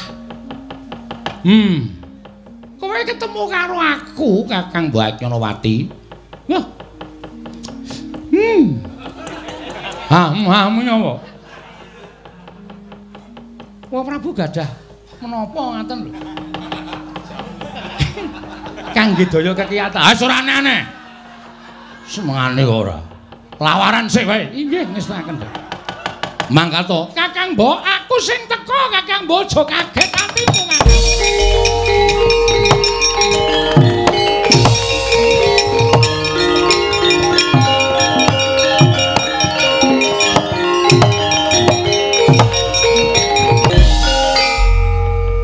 Pikir-pikir aku kejane ya luput. Lah kok dadi aku ndombani karo sombong ngene ketemu karo Mbak Yunipe ning wis men. Wis ben. Mbok menawa pancen wis pinesti kudu ngene lakone. Kudu kaya ngene ingkang kelakon ning negara Indrawati. Yo, aku ora bakal kundur marang negara Mandura. Yen durung ngerti pungkasaning lelakon iki kaya ngapa kanane sombong. Bocah sing tansah ginala-gala dening Kyai Prabu Indrawati. Aja nganti disikara karo kadang itu si Buma Narakasura. Nadyan ado parane tak awat-awati saka kene wis sombong. Ya jagat Dewa Bathara ya jagat Pangestu-Kara. Kakang Mbok, aja gelo, rasamu aja sedih. Dela angka samba penateng ana ing gedhong gedah ing mapan ning negara ing Traju Trisna. Apa ingkang dadi sarana nggonku bakal bisa mecah gedhong gedah. Ingkang wis diwenehi daya kekuatan dening Kakang Buma dina samengko bakal kasembadan sak pecahing gedhong gedah. Kakang Mbok bakal ketemu karo aku. Kakang Mbok wis ora iso sinuyudan maneh. Rasa kapang jroning ateku ingkang persasat wis ndrebala sak gunung gedene. Kakang Mbok, aku ingkang prapta aja sedih rasamu Kakang Mbok Agnyanawati. Kakang Mbok, Kakang Mbok Agnyanawati, apa Kakang Mbok mireng nglawan aku? Raden Samba, kepiye munggo kabare Raden? Dene Raden nggone bakal mbudidaya ngupaya senjata cakra lan Kyai Nenggala nggone bakal bisa kanggo mecah gedhong gedah ingkang wis pinaringan daya kekuatan dening Sinuwun Prabu Setija Buma Narakasura. Kakang Mbok, aja kuwatir rasamu, aja bingung pikirmu dina samengko Kakang Mbok bakal ketemu karo aku Samba. Tobat kaya ngapa bungaing atiku Raden Samba. Dene dina samengko Gusti ngijabahi sarta menehi kekuatan nglawan Raden Samba ngene bakal bisa mbedah wujuding gedhong gedah iki. Mula ora usah dadak sangga rungki Raden, tumuli gedhong iki pecahan lan Raden kelawan aku bisa sak pejagong Raden. Niatku ora mung sak pejagong nanging yo nambani rasa kangenku. Rasa kangenku marang Kakang Mbok Agnyanawati. Aku kelingan nalika Kakang Mbok Agnyanawati didhawuhake dening kadangku Kakang Setija Buma Narakasura. Ingkang nalika semono ana adicara sungkeman, lah kok sing disungkemi Kakang Mbok dudu garwamu Kakang Buma, nanging nalika semono kowe sungkem kalawan Samba. Malah tratapan atiku duk nalika semono jebul kuwi kinarya pratandha. Yen to sejatine Kakang Mbok Agnyanawati kuwi wis nyimpen rasa tresna kalawan Samba Wisnubrata. Raden Samba, mengko perkara nggone bakal nglairake pangunek-unek luwih becik lamun to gedhong gedah iki wis mbok buka sarta wis mbok pecah nganggo daya kekuwataning senjata cakra lan nenggala. Mara gage enggal bisa sak pejagong Raden. Yen to pancen kaya mengkono padha karo rasaku uga adreng kaselak lan kepengin nata ning rasaku pinanggih kelawan geganti lan ing atiku ngasokake rasa tresnaku marang Kakang Mbok Agnyonowati. Ya, muga-muga bener apa kang dadi ngendikane Kakang Mbok Agnyonowati. Gedhong gedha iki mung bisa dibuka srana kekuwataning senjata cakra lan Kyai Nenggala. Tak percaya nganggo pusaka wong tuaku sak kloron muga-muga bisa kasembadan penjangkaku lan kekarepaning Kakang Mbok Agnyonowati. Eling-eling pusaka panggraitane tanpa beda kaya menungsa. Barang dening mangke kaya wis weruh marang kodrat lakuning Sang Wisnu Brata ya Sang Samba. Mila kinarya ambedhah wujuding gedhong gedhah ingkang kinarya pakunjaranipun Sang Agnyonowati. Kineprokaken wani dening Raden Wisnu Brata ya Sang Kusuma Kilat Maka. Satemah pecah punang gedhong gedhah. Ambyar dadi sewalang-walang. Ewadene kalaning jagat gawaning para dewa. Pusaka kekalih bali marang Nata Ndrawati tuwe Nata Mandura kaget nggih Sang Samba Wisnu Brata. Tangisku iki dudu tangis sedih. Nanging tangis ingkang kebak ing kabagyan. Mun kowe wis kelakon sak pejagong karo sampeyan Raden. Kakang Mbok. Aku semono uga. Ya senadyan tansah gawang-gawang ana ing padoning netra, gumana musik ana ing atiku. Nggone pun Kakang karo Kakang Mbok kuwi padha-padha nglakoni tresna. Mongko tresna ingkang tak lakoni karo Kakang Mbok Agnyonowati kuwi nerak pacak nerajang perbatang. Tegese aku ngrusuhi karo garwane kadangku tuwa. Nanging kaya ngendikaning para sepuh yen to tresna kuwi pancen wuta. Tresna kuwi uruping jiwa ingkang suci. Tresna kuwi ora iso dipenging, tresna kuwi ora iso diduwa. Tresna ingkang wiwit Kakang Mbok ngaturake sungkem kelawan Samba. Nalika semana mung dak petung ana telinging ati nanging jebul saya suwe, saya ngrembaka, saya suwe, saya gedhe. Nganti wis ora kuat ngampah marang rasa kapang, rasa kangen. Wekasan aku nekat nganti wani tekan traju tresna angewat kelawan garwaning Kakang Bima. Wis ora usah dadak disebut asmaning Prabu Bima Narakasura anane ning kene ming Samba karo Agnyonowati. Kakang Mbok mestine ora usah nyebut Kakang Mbok. Ingkang kudu duweni tata krama jejering wanita. Raden Samba samangke sampun katingal bilih keplok boten asta setunggal nanging asta kalih.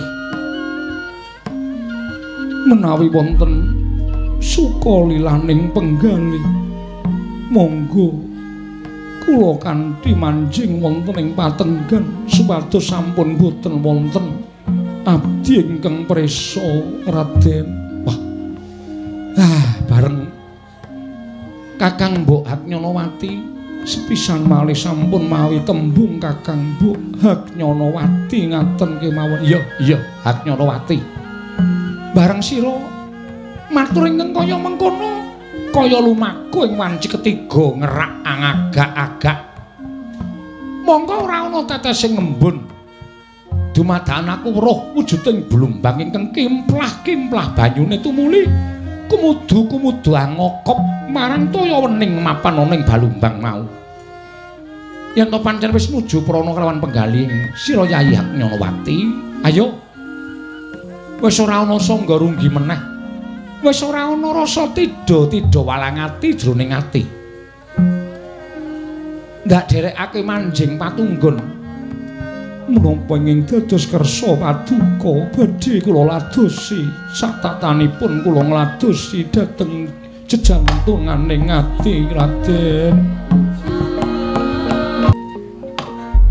nyuwun pangapunten Raden teka panjenengan sajak kuwatos saklebeting penggalih mboten jenak anggenipun lumampah sareng lawan Kang Rayipun Hagnyanawati.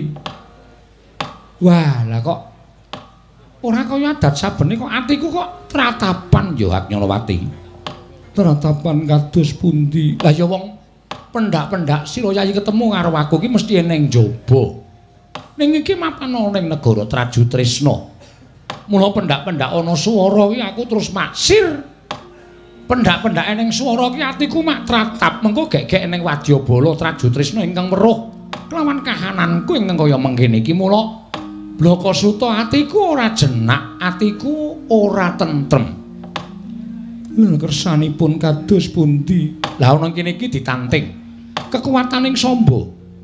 Yen pancen aku kuwi gedhe rasa tresnaku ya nadyan ora jenak, ora ayem, ora kepenak nggonku nglakoni ning kudu tak kepenak-kepenake mergo yen upama aku ninggal Taman Trajutresna iki mestine bakal ora ketemu kalawan Sira Yayi. Inggih. Nih ya wis ben. Wis ditekati wae. Upama ana sing weruh mestine mengko ana cara dioyak terus dicekel.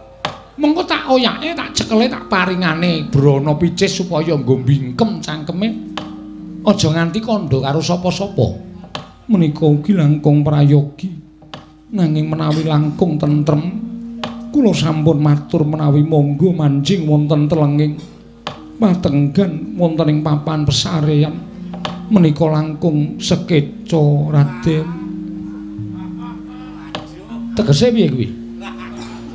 Mapan wonten ing patenggan wonten ing papan pasarean lajeng korinipun mangke dipun nep utawi dipun tutup badhe boten wonten ingkang mrisa. Kuseta yen ana wong loro wedok karo lanang ning nggon sing ora weruh wong kuwi jarine mbebayani mengko bakal ana iblis ingkang bakal mbisiki karo atiku ning pancen ya iblis kuwi tak suwun supaya ndang teka. Omeng arep ngono kok dadak klewo-klewo. Turinggih nyatanipun kula sampun ngaturaken menapa ingkang sampun kula raosaken. Kula menika mboten gadhahi tresna sekedhik kemawon kaliyan Prabu Setija. Sedaya katresnan kula menika kasok wonten Raden Samba Mila. Samangke menawi sampun mapan wonten ing patenggan panjenengan badhe menapa kemawon kula namung tansah nglanggati tuwin ngladosi kepareng paduka Raden ing umyang gumura sarengganing para wadyabala mandheka dolawan bindi Bosor tambur miang suling pepanden dalu udak. Wis suwe nggonku ngrasake rasa kapang, rasa kangen. Jroning kangen yen ketemu karo gegantilaning ati kuwi ning diajab pancen mung kudu kepengin nindakake karon sih tegese campuing priya lan wanita. Hagnyanawati, mumpung iki wektune isih ana kalodhangan ingkang mirunggan sarta iso digunakake. Ayo to. Tentremna rasaning Samba, buktekna katresnanmu supaya kangenku iki sirna saka jroning ati wekasan ora mbanda marang uripe Samba Wisnubrata. Monggo Raden menapa sakersa paduka badhe kula ladosi Raden Sopaladala. Hagnyanawati, wonten timbalan ingkang adhawuh. Apa ya tenan saksuwene kowe iki dadi garwaning Kakang Setija, kowe urung tau didumuk karo kadangku tuwa. Sepisan kemawon dereng. Tenan, inggih saestu. Ateges aku sing pisanan ora ngono to kuwi. Saking ageng raos tresna lan panjenengan anggen kula njagi menika ngibaratipun kados sampun boten kirang-kirang supados sak mangke kula menika sampun ngantos dipun jamah dening Kakang Setija Bama Narakasura. Jagat Dewa Bathara. Lah iki ning kene iki bukti kasetyanmu marang aku. Ning kene iki bukti kasetyanmu marang aku. Ing atase kowe kuwi digarwa dening Ratu Gung Binathara. Lah kok dadi nggonmu nyekeli tresna nganti kencenge ora jamak kelawan Samba piye ya. Mula tak imbangi kasetyaning tresnamu kanthi cara nggonku wani angewat sarta nggonku wani anggebang lawan garwane kakangku dhewe. Iki pitukane ora enteng lho Hagnyanawati, pitukane ora enteng. Yen nganti kakangku iki ngomongko ngerti Kakang Prabu Stijo kuwi engko pirsa. Saora-orane mesti nyawaku ing ditotohke. Nyawaku ing ditotohke. Hagnyanawati. Hagnyanawati. Sapa? Suwantenipun Koko Prabu Stijo mati. Aku mati aku. Aku mati iki aja sembrono iki. Nek nganti Kakang Stijo tekan kene iki aku mati tenan. Mati aku delikno. Mbok inggih sampun dipun adepi kemawon to Raden. Badhe mlampah wonten pundi malih, badhe menggok wonten pundi malih. Nek pancen panjenengan ki tresna lair batin karo Hagnyanawati yo nek tenanan yo ditatahi nyawa yo dilakoni. Nek sampeyan ngantos dipun pejahi dening Kakang Stijo kula mboten badhe kantun. Kula nderek pejah bela pejah badhe nganyut tuwuh. Perkara nggon lalu kuwi gampang ning leisen iki lho. Leisen iki lah kaki kakangku. Aku tak ndelik sedhela sampun menawi panjenengan menika badhe singidan ateges Raden Samba menika mboten lahir batin. Ateges Raden Samba menika mboten tresna kaliyan kula. Beda menapa panjenengan dumugi mriki ngebuti katresnaning nyatane sampeyan jirih getih wedi mati. Hagnyanawati. Hagnyanawati ora tau buka korine keparat kowe.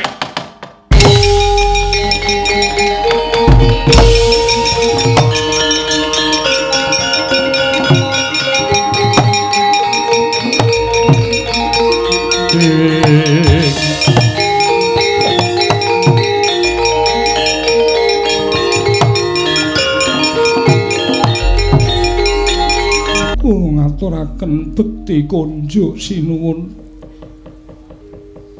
Koko Prabu, kula ngaturaken bekti kula konjuk Koko Prabu.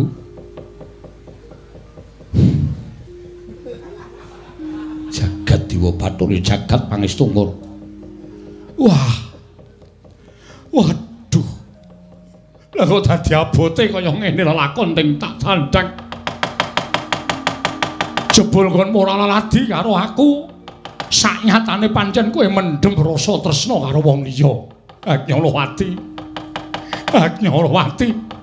Kebangetan nggonmu ngorek-orek karo pasuryaning Ratu Trajutresna. Kebangetan nggonmu ngorak-arik karo atiku. Kowe wengis Hagnyanawati. Kowe kejem karo bojomu dhewe Hagnyanawati.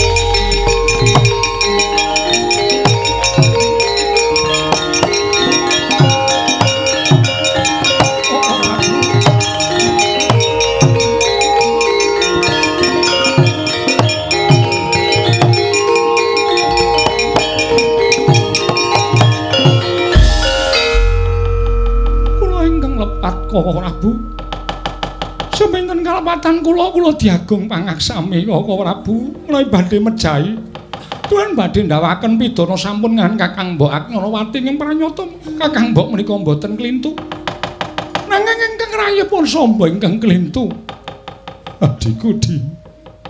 Adikku wong bagus. Adikku Samba. Kowe tak tresnani lahir batin.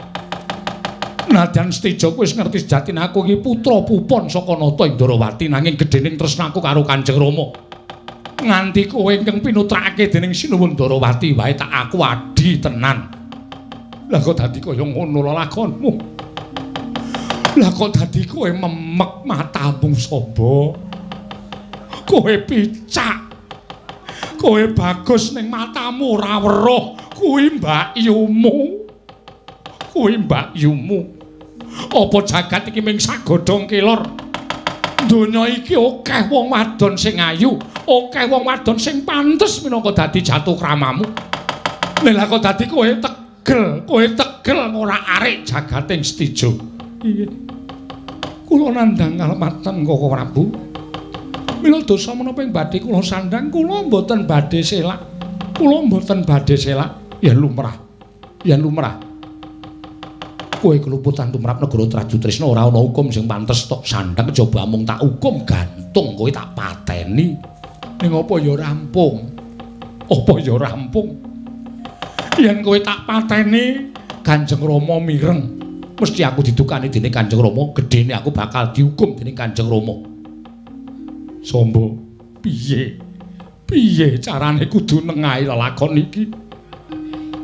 Inggih. Kula sampun ngakeni kalepatan sinuwun kula ingkang nglepap. Sinuwun sampun ngantos Raden Sombo ingkang dipun pejahi. Upami kula kapatrapana pidana ingkang pantes namung kejawi amung dipun hukum gantung kula ugi nderek pejah. Anyanowati, wonten dawuh. Kowe menengo cangkemmu. Nggih. Menengo. Matur akeh-akeh ora ana gunane kowe mbela karo awakmu. Kowe mbela karo awakmu kanthi dasar katresnan. Katresnan karo adimu. Ya si Sombo ya adiku iki. Wis ora ana gunane. Menengo. Inggih.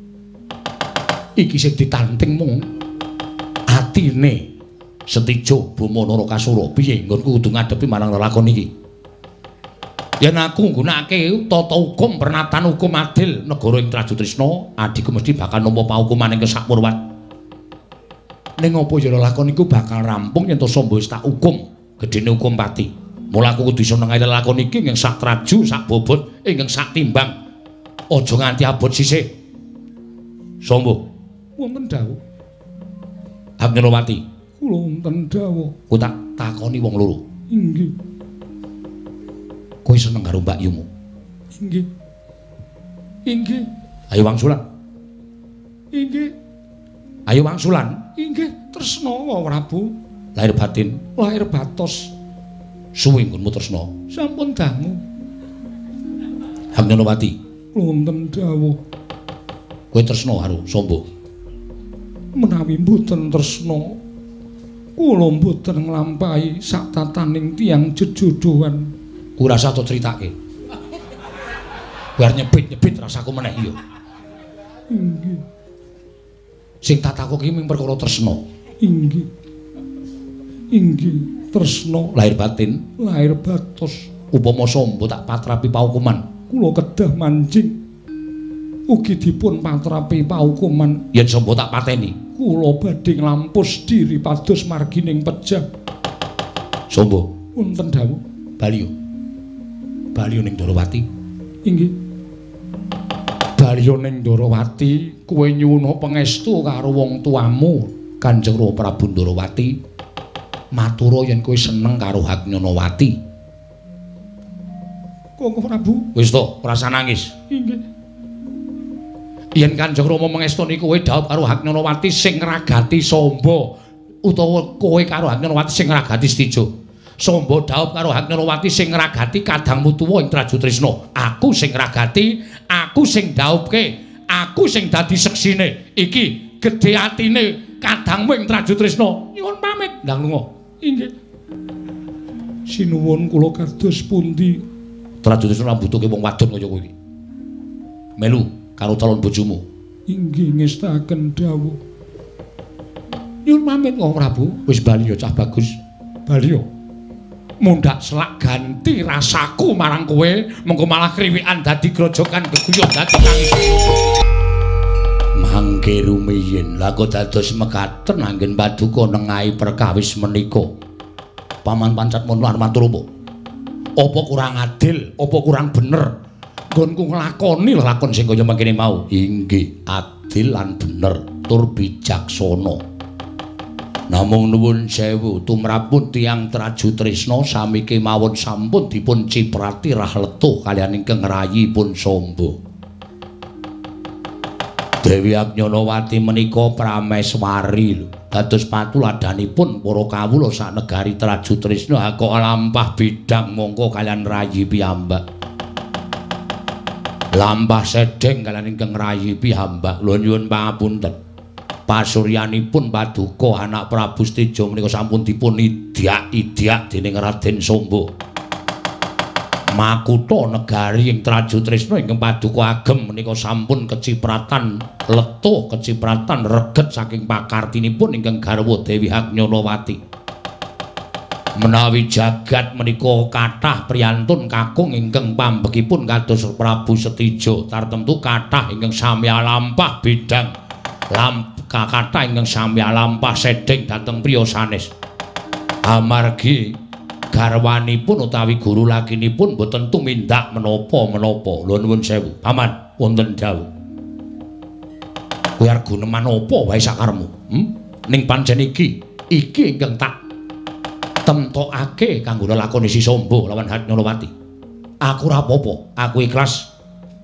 Kala mangsa Stijo bisa golek bojo ingkang luwih ayu tinimbang Agnyanawati wis ben. Nek pancen adhiku tresna men dilakoni. Nek pancen adhiku seneng men dilakoni. Lho nuwun sewu, garwa menika sigaraning nyawa. Menapa inggih panjenengan badhe ngiklasaken ingkang garwa dipun gandeng dening Raden Samba? Nuwun sewu. Dipun rangkul dening Raden Samba tuwin nuwun sewu tutukipun ingkang abang kados mekaten dipun cecep dening Raden Samba. Ora sakekan guna meneng. Inggih. Nggih. Ngestakaken dawuh. Misunda wonten dawuh. Mrene yo. Nggih, ngestakaken dawuh sinuwun. Wonten dawuh sinuwun. Budhalo ning negara Ndarawati. Inggih. Nawala iki aturna marang Kanjeng Rama Prabu Ndarawati. Oh inggih, ngestakaken. Isining nawala kuwi tak jarwani lamun isining nawala mung kepengin bareng sak lakumu sowane adhiku Samba lan Agnyanawati. Ndak suwun-suwan ana ing negara Traju Trisna, sendika ngestakaken dawuh. Aja nganti mbok kapak-kapake adhiku Samba lan garwaku Agnyanawati. Cukup nawala iki aturna marang Kanjeng Rama Prabu. Yen Kanjeng Rama Prabu wis nyurasa isining tulis sajroning nawala, kowe bakal ngerti apa karepe Stijo. Lho nggih, ngestakaken dawuh. Mangkat dina iki Misunda, nyuwun pamit tambahe itu. Sing ati-ati aja kaya bocah cilik. Misunda. Wonten dawuh Gusti Patih, layang mau ndi? Lho. Badhe menapa? Wis ta. Kaya ngapa? Inggih. Bukaan lan surasanen. Nyuwun pangapunten kula mboten wantun yen ana dukane aku sing nyandhang, aku sing bakal nampa dosane. Waduh. Dos pundi to menika? Ora usah ngeyel, Kaki. Inggih, ngestakaken dawuh. Piye isine? Suraosipun sinuwun Setija anggenipun nyuwun pangapunten dhateng ingkang Rama sinuwun Ndarawati. Krana sampun dukani dening kalian Raden Samba lan Dewi Agnyanawati lan sinuwun Traju Trisna sampun ngiklasaken. Dewi Agnyanawati ginarwa dening Raden Samba malah sak mangke upacara dhawuhipun dipun suwun wonten negaring Traju Trisna. Dimul wonten sak ngandhap piyambak kula kedah lampah sareng kalian Raden Samba lan Dewi Agnyanawati sowan dhateng negari Traju Trisna badhe dipun kepiyakaken dhawuhing pinanganten. Misunda wonten dawuh. Kowe nayaka, kowe punggawa Traju Trisna, saiki aku tak takon karo kowe, ana lakon kaya mengkene kuwi melu isin apa ora? Inggih. Wangsulan. Inggih, sejatosipun lingsem.